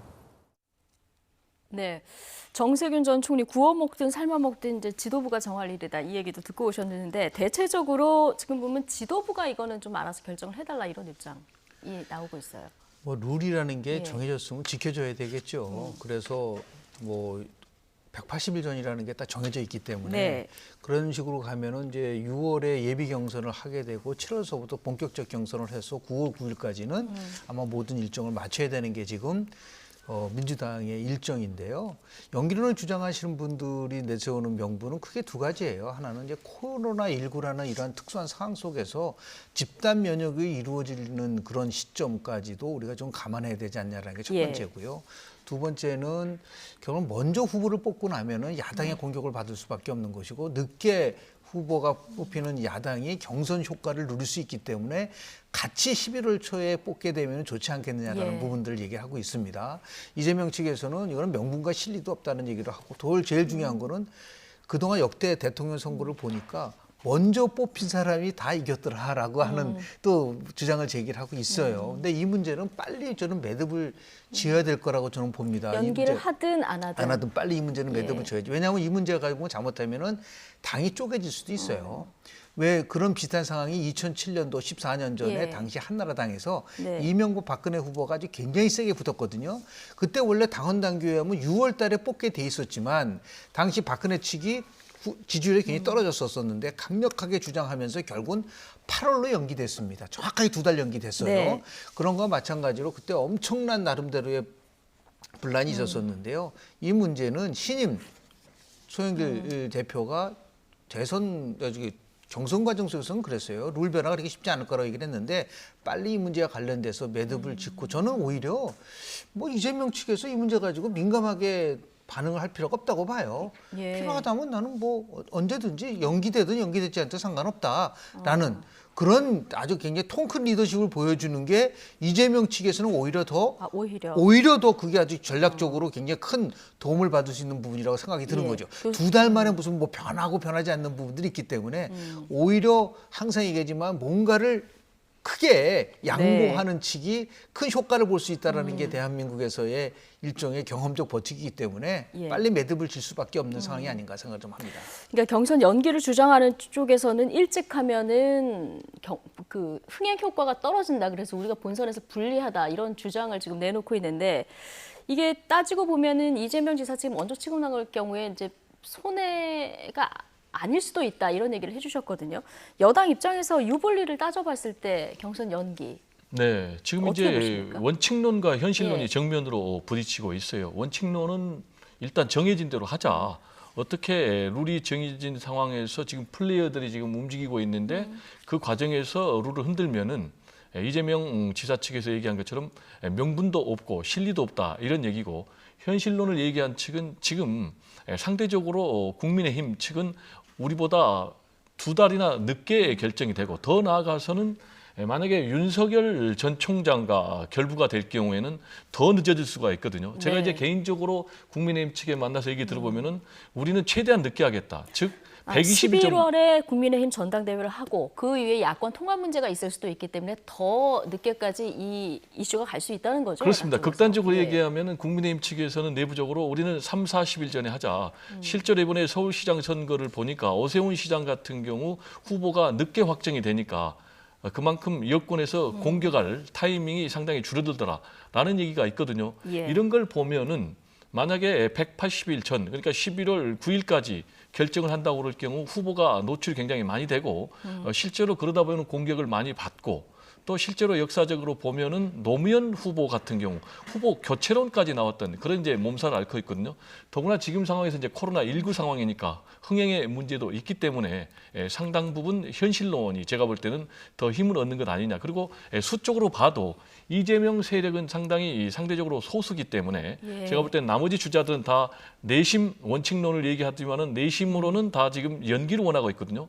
지금 말로는 이낙연 전 대표 같은 경우도 원칙론, 그리고 정세균 전 총리 같은 경우도 원칙론. 그렇지만은 세부적으로 보면 당연히 이제 연기를 원하는 그런 상황이고요. 그렇다면 연기를 할 경우에는 과연 결정적인 변수가 있겠는가? 라는 부분과 관련해서는 저는 그렇게 큰 변수는 있지 않을 것으로 보거든요. 그런 점에서 이제 교수님 말씀처럼 연기를 하든 또는 뭐 그대로 가든 이 부분에 있어서 이재명 지사 측이 좀 대승적인 차원에서 크게 행보를 좀 보일 필요가 있지 않나 이런 생각이 좀 듭니다. 어쨌든 지도부에서는 빨리 결정하는 게 좋겠다 이 문제는. 제일 좋은 거는 신임 당 대표하고 그리고 빅3 포함해서 만나는 거예요.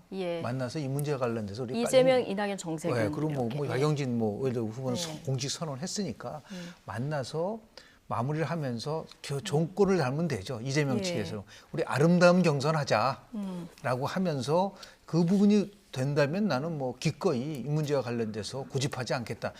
그렇게 가는 게 오히려 이재명 지사 측에서 훨씬 정책 실리로 봤을 때 이득이 되지 않을까라는 생각을 좀 그렇군요. 합니다. 당 대표 후보들끼리 만나서 의견을 모으면 그렇죠. 그래서 그거를 이제 당 대표가 수용을 해서 왜냐하면 이거 당원 당규 바꾸는 거 아니에요. 당무위원회에서 바꾸면 되는 거기 때문에 그렇게 큰 절차가 필요한 건 아니기 때문에 선우선적으로 이렇게 만나는 작업도 좀 필요하지 않을까 생각을 좀 합니다.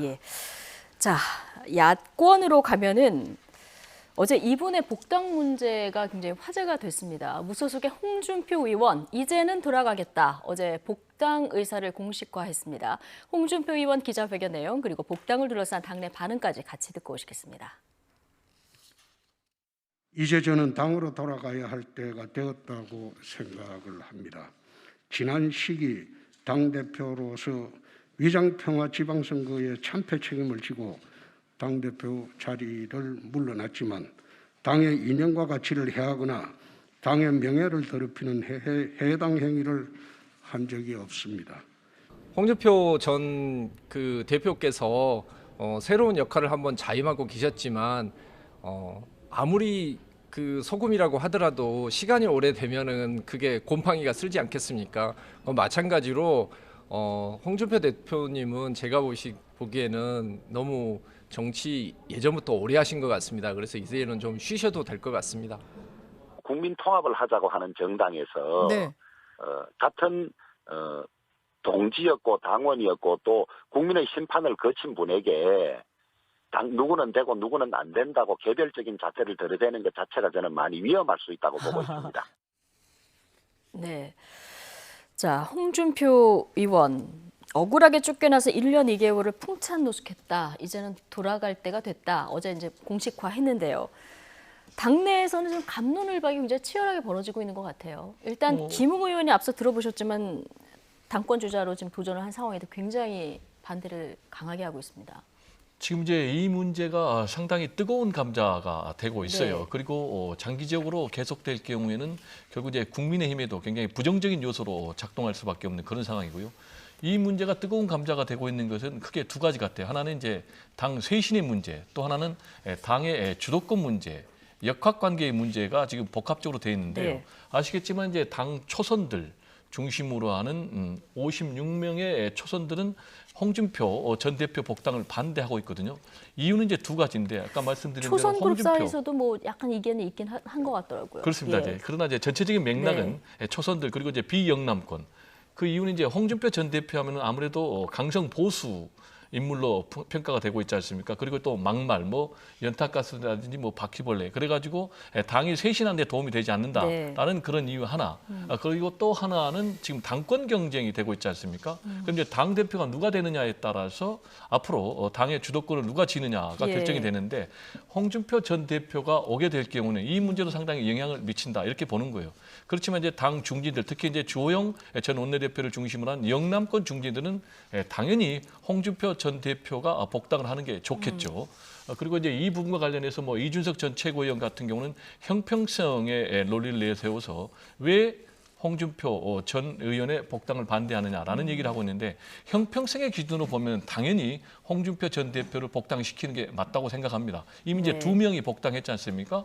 권성동, 김태호. 그러면 왜 홍준표 전 대표에 대해서는 복당을 안 시켜야 되는지라는 이제 명백한 논리적 근거가 없기 때문에 복당이 당연한 것 같고요. 당연히 동시에 홍준표 전 대표도 왜 자신의 복당이 이렇게 심각한 당내 갈등이 되고 있는지에 대해서도 스스로 좀 겸허하게 성찰할 필요가 있지 않나라는 생각도 듭니다. 예.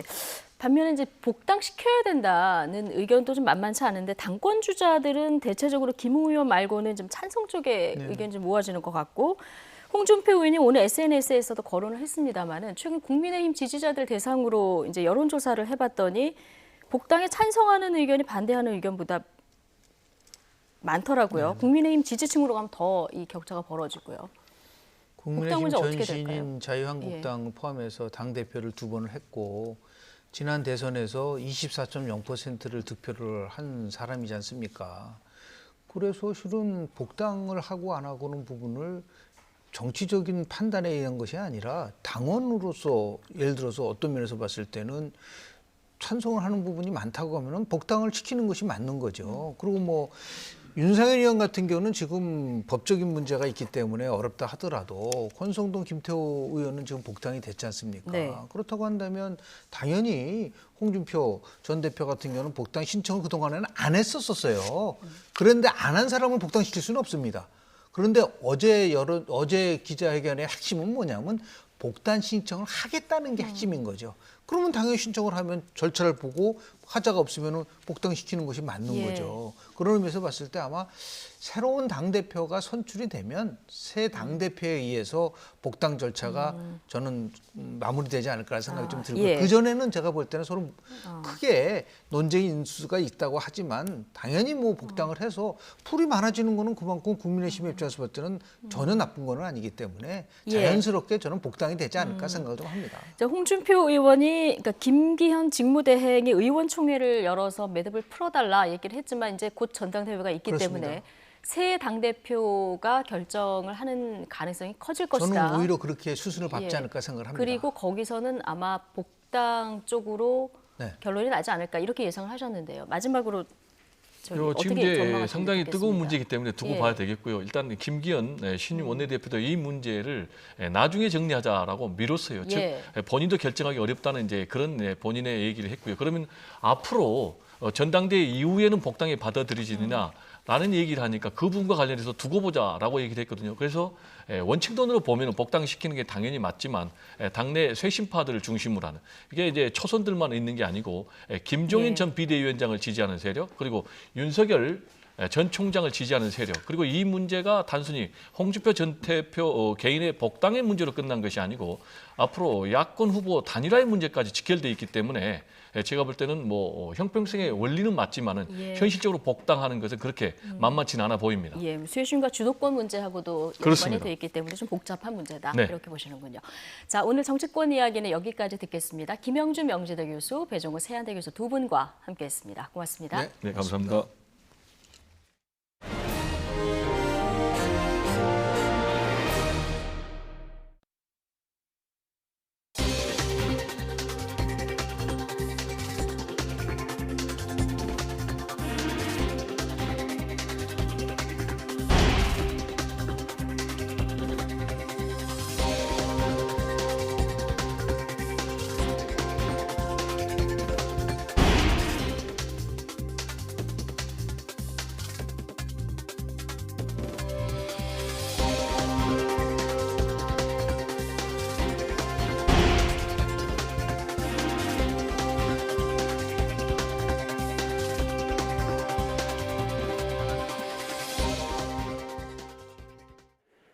코로나19 신규 확진자가 그 전날 증가폭보다 50명 정도 늘어나 다시 500명대를 기록했습니다. 중앙방역대책본부는 오늘 0시 기준 어제 하루 국내 확진자가 511명 추가돼 누적 12만 8,283명이라고 밝혔습니다.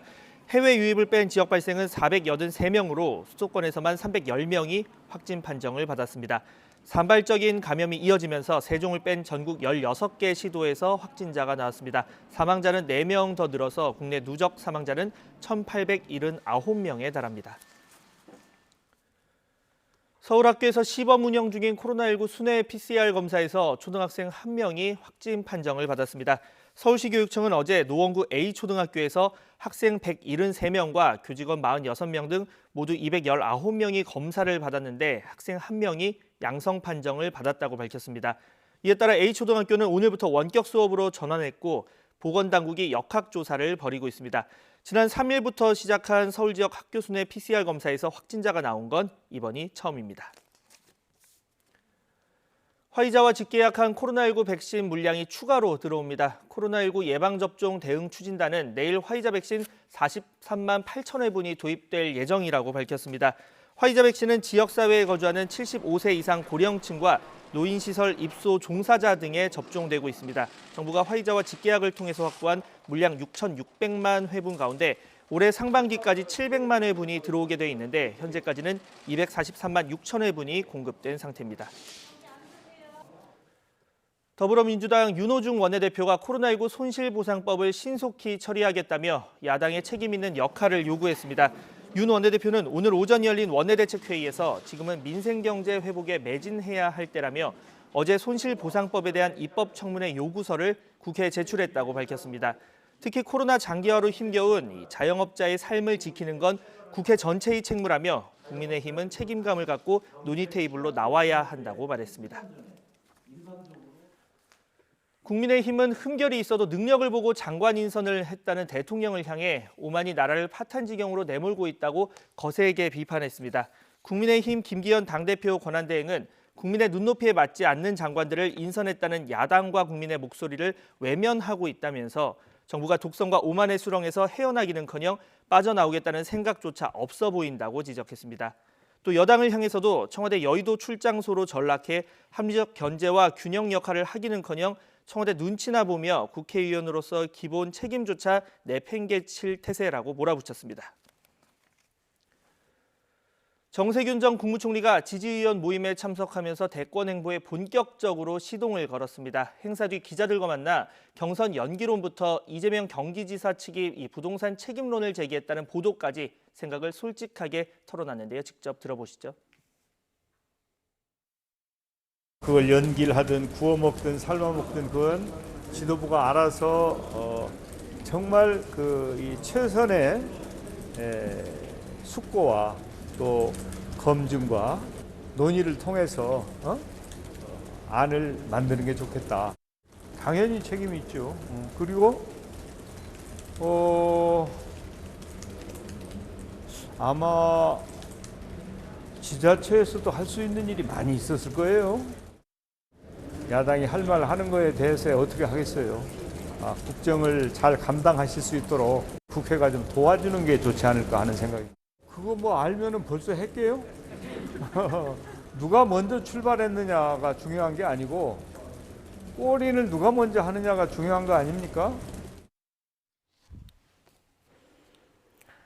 30대 양아버지에게 학대당해서 의식을 잃은 2살 난 입양아. 진료한 의료진은 A양이 비정상적으로 말랐고 오래된 멍도 많았다고 전했습니다. 그런데 A양을 양부모에게 입양시킨 단체는 입양 이후 여러 차례 조사해서 학대 정황을 찾지 못했다고 밝혔습니다. 임성호 기자가 전해드립니다. 지난 8일 저녁 의식을 잃고 후송되어 온 A양을 본 의료진이 처음 느낀 건 A양이 심하게 말랐다는 점이었습니다. 생후 33개월인데도 또래 평균 몸무게보다 3에서 4kg은 적어 보였다는 겁니다.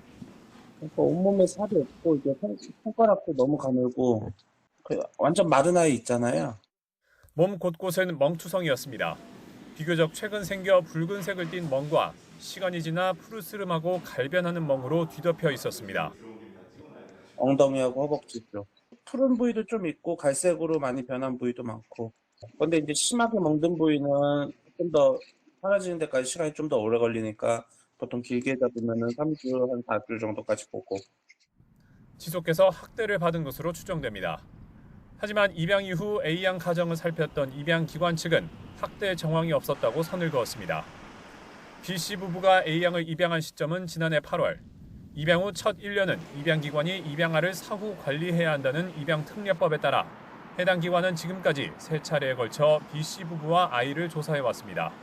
지난해 10월 첫 조사 때는 직접 방문했지만 올해 1월과 지난달 2차례는 전화로 상담했습니다. 이와 관련해 입양기관 측은 절차에 따른 사후 관리였다고 해명했습니다. 사후 관리는 저희가 2020년 입양 실무 매뉴얼 지침에 따라서 다 진행했습니다.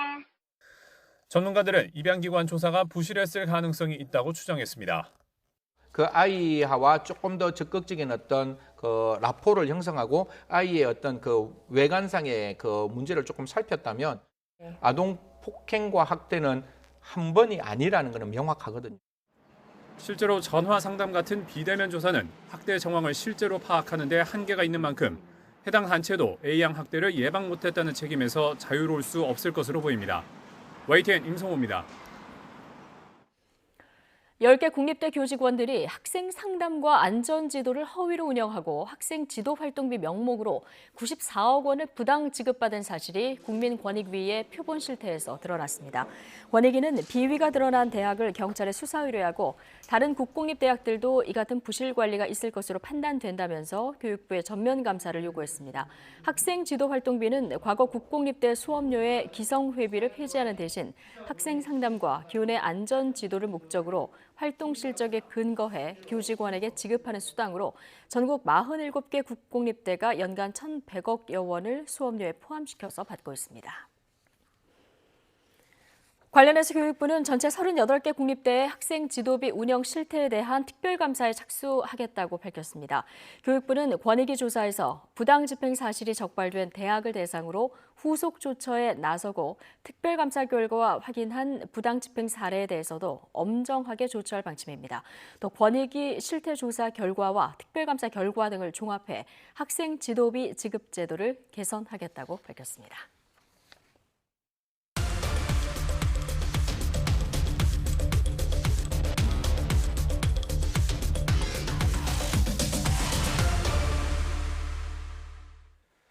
네, 요즘 거리에서 쉽게 볼 수 있는 전동 킥보드, 그런 만큼 사고도 늘었습니다. 지난 2018년 225건에서 작년 897건으로 4배 가까이 증가한 겁니다. 난폭운전과 보호장구 미착용에 대한 지적이 잇따르면서 오는 13일부터는 관련 범칙금도 의무화됩니다. 네, 관련 영상 보겠습니다. 이 도로를 달리는 오토바이 오른쪽에서 이 차선을 가로지르면서 전동 킥보드가 등장합니다. 이 피하려던 오토바이 운전자가 넘어지면서 다치기도 했습니다. 이 전동 킥보드 갑자기 튀어나오는 게 이 고라니와 닮았다. 그러면서 이 킥보드와 고라니를 합친 킥라니라는 오명까지 얻어야 했습니다. 때로는 이 차량처럼 또 때로는 행인처럼 이 그때그때 교통법규를 무시하면서 내달리는 게 아주 큰 문제로 지적이 되고 있습니다. 네, 보호장구 미착용은 큰 인명피해로까지 이어졌습니다. 작년 12월 헬멧을 쓰지 않고 전동 킥보드를 탔던 40대 남성이 횡단보도에서 오토바이와 충돌했고 남성은 머리 등을 크게 다쳐서 숨졌습니다. 네, 또 다른 영상도 하나 보면요. 이 위태롭게 사거리 교차로를 가로지르던 전동 킥보드, 그만 택시와 부딪히고 맙니다.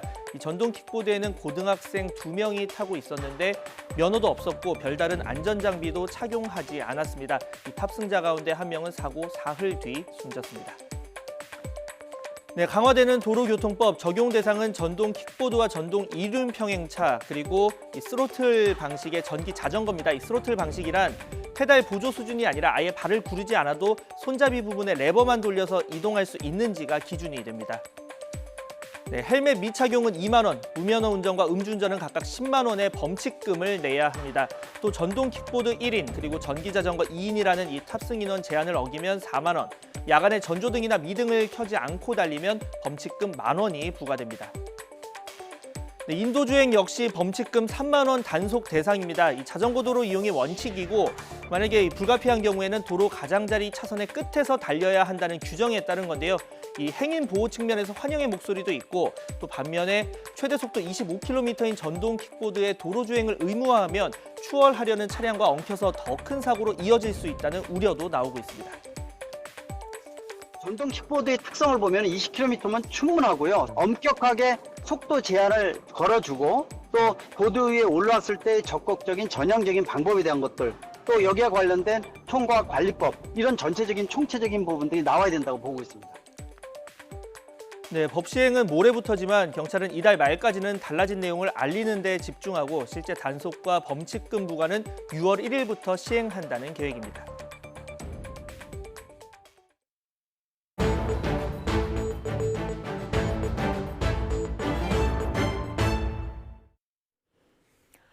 사자 명예훼손죄로 1심에서 유죄가 선고된 전두환 씨의 항소심 첫 재판이 연기됐습니다. 피고인 전 씨가 불출석했기 때문인데요. 1심 결과가 억울하다며 항소까지 해놓고 앞으로도 재판에 출석하지 않겠다는 입장입니다. 취재기자 연결해서 자세한 소식 들어보겠습니다. 나현호 기자. 네, 광주입니다. 네, 전두환 씨, 소송 대리인을 통해서 예고한 대로 어제 법정에 출석하지 않았군요. 네, 그렇습니다. 전 씨 측은 애초에 이번 항소심 첫 재판에 나갈 뜻을 밝히기도 했는데요. 그러나 지난 6일 소송 대리인을 통해 불출석 의사를 밝혀왔습니다. 어제 법정에도 피고인 전두환 씨 없이 변호인만 출석했습니다. 피고인이 없는 상태라서 재판 개정을 위해 필요한 인정신문조차 할 수 없어서 시작 5분 만에 끝났는데요. 결국 항소심 첫 재판은 연기됐습니다. 전 씨 측 변호인은 재판부의 항소심은 형사소송법 해석에 따라 피고인 출석 없이도 진행할 수 있다고 주장했습니다. 또 피고인이 장거리 이동을 해야 하고 다수의 경호 인력이 동원돼 사회적 불편을 초래한다고 덧붙였습니다. 그러나 재판부는 불출석 상태로 재판을 받으려면 우선 출석부터 해서 불출석 허가를 받으라고 못 박았습니다. 네, 아주 예외적인 경우 제외하면 항소심 첫 재판에는 보통 피고인이 나오지 않습니까? 그런데 전 씨 측이 불출석해도 된다고 주장한 근거는 어디 있을까요? 네, 전 씨 측 변호인 주장은 형사소송법을 근거로 하고 있는데요. 365조에는 피고인이 정당한 사유 없이 다시 정한 기일에 출정하지 않으면 피고인 진술 없이 판결할 수 있다고 되어 있습니다. 이 조항이 일반적으로는 피고인에게 불이익을 주는 규정인데요. 전 씨 측 변호인은 출석이 어려운 피고인에게 출석 의무를 완화해주는 취지로도 해석할 수 있다고 보고 있습니다.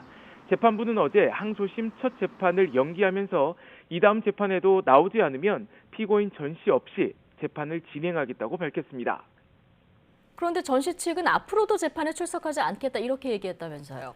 네, 그렇습니다. 전 씨 측 정주교 변호사는 재판이 끝난 뒤 기자들과 만나서 이같이 밝혔는데요. 앞서 언급한 것처럼 항소심 재판부는 전 씨가 어제 불출석해 연기한 기일에도 나오지 않으면 이 피고인 전 씨 없이 재판을 진행하겠다고 했습니다. 이를 두고 전 씨 측은 재판부가 출석이 없으면 불출석 상태에서 재판을 열 수 있다, 이렇게 해석한 것으로 본 겁니다. 그러나 고소인 측 법률 대리인은 전 씨 측이 아전 인수에 가까운 자의적인 해석을 하고 있다고 지적했습니다. 해당 조항은 이 불출석을 용인하는 규정이 아니라 스스로 변론권과 방어권을 포기했으니 출석 없이도 판결할 수 있다는 불이익 규정이라고 설명했습니다. 전씨 측 소송 대리인 정주교 변호사는 불이익이 있다면 감수하겠다는 뜻을 밝혔습니다.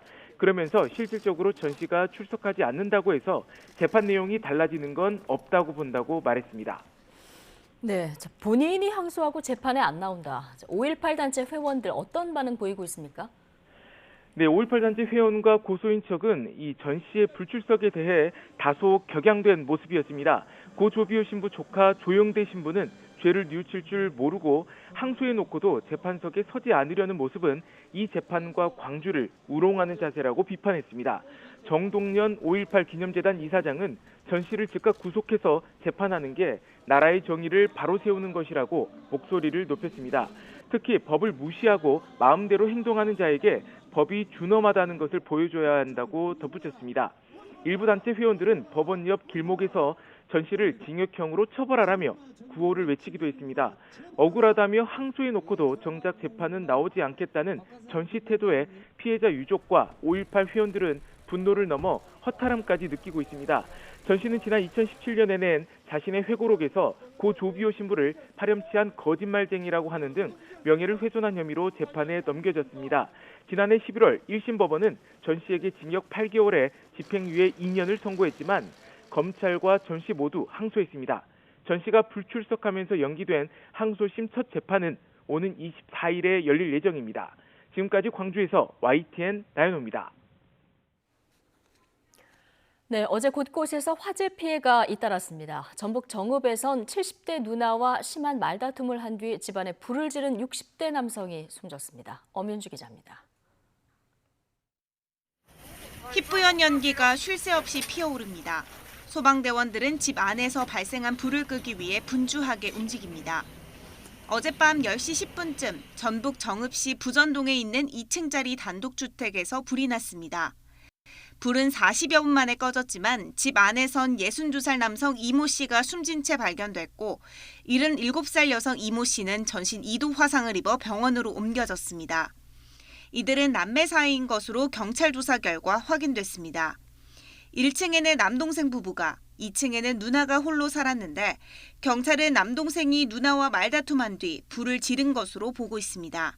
아까 화재 발생 시간이 전에 말다툼을 심하게 하고 누나 몸을 뿌리고 불을 질렀대요.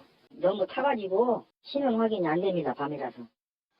어제 저녁 8시 5분쯤 전남 보성군 복내면에 있는 버섯재배 농장에서 불이 났습니다. 이 불로 다친 사람은 없었지만 외국인 노동자가 살던 컨테이너 9개 동과 농장 일부가 불에 탔습니다. 신고를 받고 출동한 소방당국은 한때 대응 1단계를 발령하고 장비 20여 대를 동원해 진화에 나섰습니다. 어제 오후 6시 50분쯤엔 서울 성수동에 있는 3층짜리 건물 1층 음식점에서 불이 났지만 종업원과 손님 등 13명은 무사히 대피했습니다. YTN 엄윤주입니다. 지난 8일 노동자 사망 사고가 발생한 현대제철 당진제철소에 대해서 작업 중지 범위가 확대됐습니다.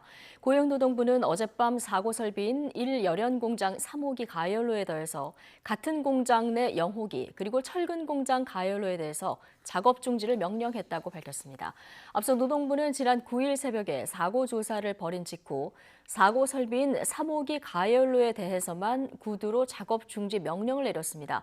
지난 8일 밤 10시 50분쯤 현대제철 당진 공장에서 혼자 가열로 설비 점검을 하던 40대 노동자가 기계에 몸이 낀 채 발견됐으며 병원으로 옮겨졌지만 끝내 숨졌습니다. 서울 송파구의 한 산후조리원에서 신생아들이 집단으로 로타바이러스에 감염된 것으로 확인됐습니다. 송파구는 오늘 송파 산모건강증진센터 산후조리원에 머물던 신생아 18명이 로타바이러스에 감염돼 역학조사를 벌이고 있다고 밝혔습니다. 로타바이러스는 생후 3개월에서 35개월 사이 영유아에게 주로 나타나는 감염병으로 구토와 발열, 탈수 등을 일으킬 수 있습니다. 지난 6일 신생아 1명이 최초로 로타바이러스에 감염됐고 이후 신생아와 산모, 센터 종사자 등 104명에 대한 전수검사를 벌인 결과 18명이 양성 판정을 받았습니다.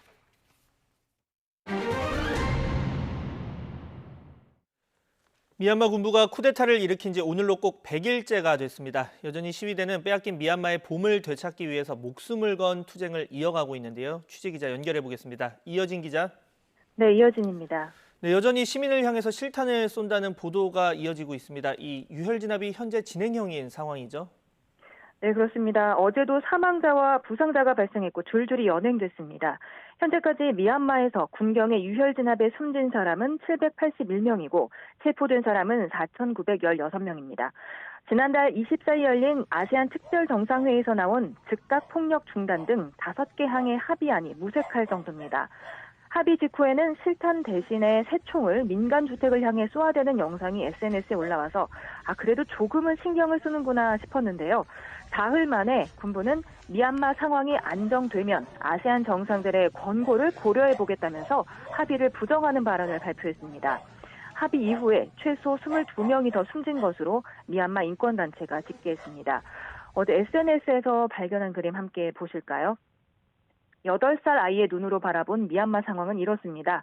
다른 나라에서는 무슨 일이 생기면 경찰이 오고 있으니 걱정 말라고 말하지만 미얀마에서는 경찰이 온다, 도망가자고 말한답니다. 집에 있는 아이들조차 군경의 총에 맞아 숨지는 나라, 미얀마의 봄은 아직 올 기미가 보이질 않고 있습니다. 네, 미얀마 민주화 운동의 상징이죠. 이 아웅산 수치 고문이 가택 연금된 지도 100일이 됐습니다. 어떻게 지내고 있습니까? 네, 수치 고문은 어제 화상으로 진행된 공판에서 화면상으로 모습을 나타냈는데요. 비교적 건강해 보였다고 변호사가 전했습니다. 재판부는 수치 고문이 5월 24일에 열리는 다음 법정 공판에 처음으로 직접 출석할 것이라고 밝혔습니다. 수치 고문 변호인 킨 마웅조 또한 처음 수치 고문을 대면할 것으로 보입니다. 그동안에는 줄곧 화상으로만 대화를 나눴는데요. 킨 마웅조는 수치 고문과는 법적인 사안만 논의했기 때문에 현 위기 상황에 대해서 수치 고문이 얼마나 알고 있는지는 모른다고 전했습니다.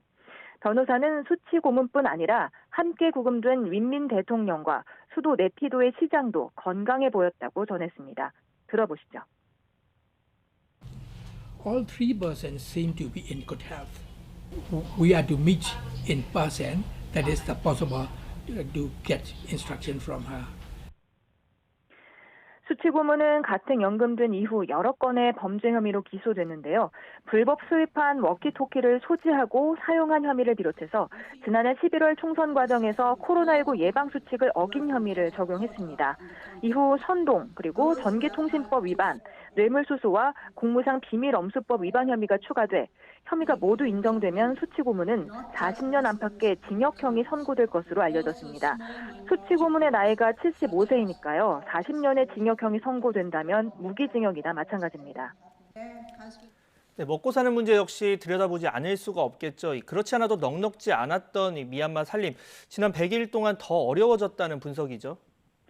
네, 지난 10년간 민주화 바람 속에 불완전하게나마 성장했던 경제는 뒷걸음질 치고 국민의 삶도 피폐해졌습니다. 코로나19 사태, 쿠데타까지 겹치면서 내년에는 미얀마 인구 약 절반이 빈곤에 직면할 거라는 경고음이 나왔습니다. 유엔 개발계획 UNDP에 따르면 지난해 말 미얀마 가정의 83%가 코로나19 사태로 이미 수입이 거의 절반 줄었습니다. 여기에다가 쿠데타까지 겹치면서 빈곤선 아래에 사는 미얀마 국민이 2,500만 명으로 현재의 2배까지 늘어날 수 있다고 분석했습니다. 미얀마 인구는 약 5,400만 명입니다. 들어보시죠. And with the pandemic and the compounding effects of the political crisis, we could see these gains removed in just a few months and heading the country back to 2005. When half of Myanmar's population was poor. 네, 이여진 기자도 국제부에 있으면서 지난 100일 동안 미얀마 쿠데타와 유혈 진압 관련 내용을 취재해 왔는데요. 이 100일 사이에 가장 기억에 남는 장면이나 사건 하나만 꼽아 주신다면 어떤 내용일까요? 네, 군부가 워낙 충격적이고 잔혹한 만행을 많이 저질렀기 때문에 일일이 다 열거할 수는 없는데요. 가장 기억에 남는 영상, 카렌 소수민족이 사는 마을에 공습을 퍼본 장면입니다. 모르고 봤을 때는 그냥 전쟁 영화 속 한 장면이라고 생각하실 수도 있겠는데요. 폭발음이 들리더니 사람이 몸을 피하자마자 집이 화염에 휩싸이고 또 아이를 안고 뛰는 주민들 바로 옆에서 계속 폭발이 이어집니다. 미얀마인들은 이처럼 군경의 무차별 발포 속에 하루하루 전쟁 같은 삶을 살고 있습니다. 또 가장 가슴 아팠던 사건은 7살 여자아이가 집에서 아빠 품에 안겨 있다가 군경에 총에 맞아 숨진 거였습니다. 3월 23일 만달레이에 있는 한 가정집에 군경이 들이닥칩니다. 식구가 이게 다냐고 묻는 군경의 질문에 아버지가 그렇다고 답하자 거짓말을 하고 있다면서 아버지를 향해 총을 쐈는데 품에 안겨 있던 아이가 대신 맞은 거였습니다. 군경은 이에 아랑곳하지 않고 19살짜리 소녀의 오빠를 피투성이가 되도록 때린 뒤에 끌고 갔습니다. 현재까지 18세 미만 미성년자 50여 명이 군경에 희생된 것으로 집계됐습니다. 지금까지 YTN 이어진입니다. 경남 함양군 덕유산 자락에서 100년이 넘는 것으로 추정되는 산삼이 발견됐습니다. 이 최초 감정가는 9천만 원으로 책정됐는데요. 오는 9월 산삼 엑스포를 여는 함양군은 길조라면서 반기고 있습니다. 오태인 기자입니다. 상자 속 이끼 위에 수많은 잔뿌리가 묻은 산삼이 놓였습니다. 산삼 가운데서도 하늘이 내린 삼이라고 해 이름 붙은 천종산삼입니다. 천종산삼은 자연 상태에서 뿌리 내려 50년 이상 사람 손을 거치지 않고 자란 것을 말합니다. 100년이 넘은 연구는 지난 7일 경남 함양 덕유산 자락 안반 사이에서 약초꽃 눈에 띄었습니다. 뿌리 무게만 68g, 길이도 63cm에 달합니다. 옅게 그 황색이 시작이 돼서 이렇게 시간이 흐름에 따라서 세월이 이렇게 100년 이상이 되게 되면 짙은 황색으로. 최초 감정 가격은 9천만 원. 200년 전 조선 말 산삼 가격이 금의 20배 정도라는 점을 따져 매긴 값입니다. 특히나 주변에 다른 삶 없이 100년 이상 혼자 자란 산삼으로 상세 감정가는 더 비싸게 책정됐습니다. 홀로 100년 이상이 됐기 때문에 9천만 원을 했던 것은 당시 자삼이 있을 것을 전제하에 감정을 했기 때문에 실질적으로 감정을 한다면 3배 이상. 100년 묵은 산삼 소식에 오는 9월부터 한 달 동안 함양 산삼 항로화 엑스포가 열리는 함양군도 분위기가 한껏 고무됐습니다. 우리 지역인 남덕유산에서 100년 이상 된 산삼이 발견되어서 가을에 개최되는 엑스포에 상당한 길조가 아닌가 합니다. 천종 산삼을 발견한 약초꾼은 꼭 필요한 사람에게 귀한 약으로 쓰이면 좋겠다고 말했습니다. YTN 오태인입니다. 서울 광화문 광장 공사 현장에서 조선시대 육조거리 흔적이 대거 발굴됐습니다. 이 조선시대 주요 관청의 위치와 흔적이 실제로 확인된 건 이번이 처음입니다. 구수본 기자의 보도입니다. 정부 서울청사 앞 발굴터, 군데군데 돌무더기 같은 게 눈에 띕니다. 조선시대 군사 업무를 총괄했던 3군부의 외행랑이 있던 자리입니다. 페인트로 표시한 영역은 3군부의 삼부군 건물의 기초로 보시면 될 것 같습니다. 건물 내측의 기둥의 기초로서 잘 다듬어진 석축이 둘러싼 폭 60cm, 깊이 80cm의 도랑은 배수로로 추정됩니다. 세종로 공원 앞에서는 조선시대 관리 감찰기구였던 사헌부의 유구로 추정되는 행랑, 담장, 우물 등이 발굴됐습니다. 그동안 추정만 해왔던 조선시대 육조 거리를 원래 모습에 더 가깝게 재구성할 수 있게 된 겁니다. 이뿐만 아니라 민가로 추정되는 건물지와 우물, 도자기와 기와 조각 등 다양한 유물도 출토됐습니다. 조선 전기부터 후기까지 다양한 조선의 흔적이 경복궁 앞에서부터 광화문 사거리까지 곳곳에서 확인됐습니다. 서울시가 2년에 걸쳐 일대 만여 제곱미터에 대한 문화재 발굴 조사를 벌인 결과로 9단계에 걸친 조사는 이달 안에 마무리됩니다. 육조의 영역이라든지 육조의 구조를 알 수 있는 중요한 유적으로 판단되고 있고요. 또 한 가지는 상군부라든지 사헌부의 경계를 저희가 확인한 게 가장 중요한 성과가 아니겠나 판단하고 있습니다. 서울시는 발굴 조사를 마무리하는 대로 문화재 심의 결과를 토대로 보전 활용 방안을 마련할 계획입니다. 문화재의 가장 큰 원칙은 문화재의 보존이기 때문에 상당히 많은 구간들은 보존을 하겠지만 일부 구간은 활용을 해서 시민들과 공유할 수 있도록 해나갈 계획입니다. 또 이달 말까지 시민 신청을 받아 현장을 공개하고 전문가 자문과 함께 시민 의견도 보전 방안에 반영할 계획입니다. YTN 구수본입니다. 기초생활보장수급자인 한 80대 할머니가 폐지를 주어 모은 돈을 기부했습니다. 경북 영주시는 지난 7일 81살 박모 할머니가 손수레에 가득 담은 동전으로 총 50만 원을 기부했다고 밝혔습니다. 손자 2명을 키우는 박 할머니는 서로 도움 주고받고 사는 거라며 자신보다 못한 사람들 도와주는 데 써달라고 당부했습니다. 또 동전에 뭐라도 묻어 있으면 더러워서 돈을 받지 않을까 생각돼 하나하나 깨끗하게 닦아 모았다며 기부하는 금액은 적지만 마음으로 돕고 싶다고 말했습니다. 박 할머니는 앞서 지난해 5월과 12월, 올해 2월에도 동전을 모아서 모두 110만 원을 기부했습니다. 영주시는 박 할머니가 기부한 돈을 활용해서 복지 사각지대에 있는 대상자를 찾아 지원한다는 계획입니다. 마이크로소프트 창업자 빌 게이츠의 장녀가 마더스데이에 맞춰 올린 SNS 가족 사진에 아버지만 제외한 채 올려서 눈길을 끌고 있습니다.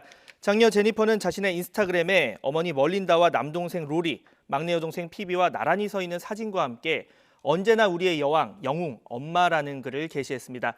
앞서 지난 6일 미 연예 매체 TMZ는 이 소식통을 인용해서 게이츠 부부의 이혼과 관련해 세 자녀 모두 어머니의 편이라고 보도한 바 있습니다. Saçımı sakal mezarı. Sats.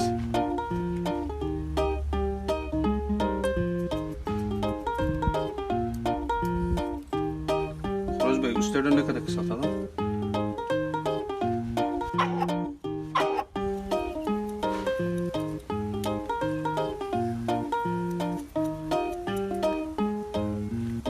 Tamam, azalıyor.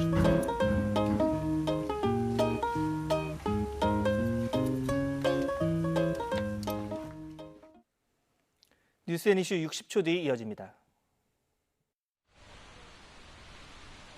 하루 사이 계절이 봄에서 여름으로 바뀌었습니다. 시민들의 옷차림도 한결 가벼워진 것을 볼 수가 있는데요.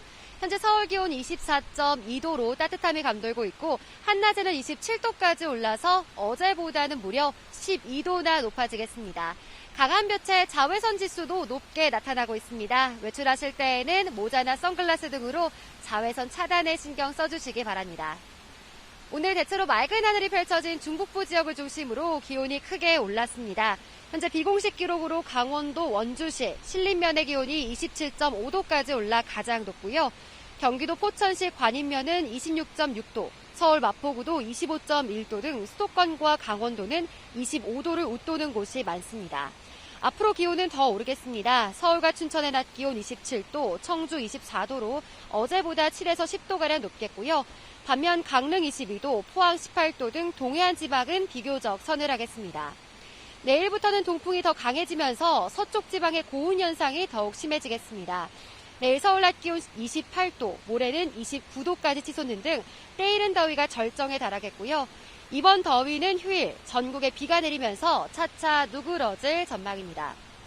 오늘 오후부터 내일 새벽까지 제주도에는 비 소식이 있습니다. 비의 양은 5에서 20mm로 많지 않지만 최대 순간 풍속 초속 17m 안팎의 강풍이 불겠는데요. 시설물 관리와 안전사고에 주의해 주시기 바랍니다. 지금까지 청계천에서 YTN 홍나진입니다. 화요일 뉴스앤이슈 마치겠습니다. 잠시 뒤 더 뉴스가 이어집니다. 시청해주신 여러분 감사합니다.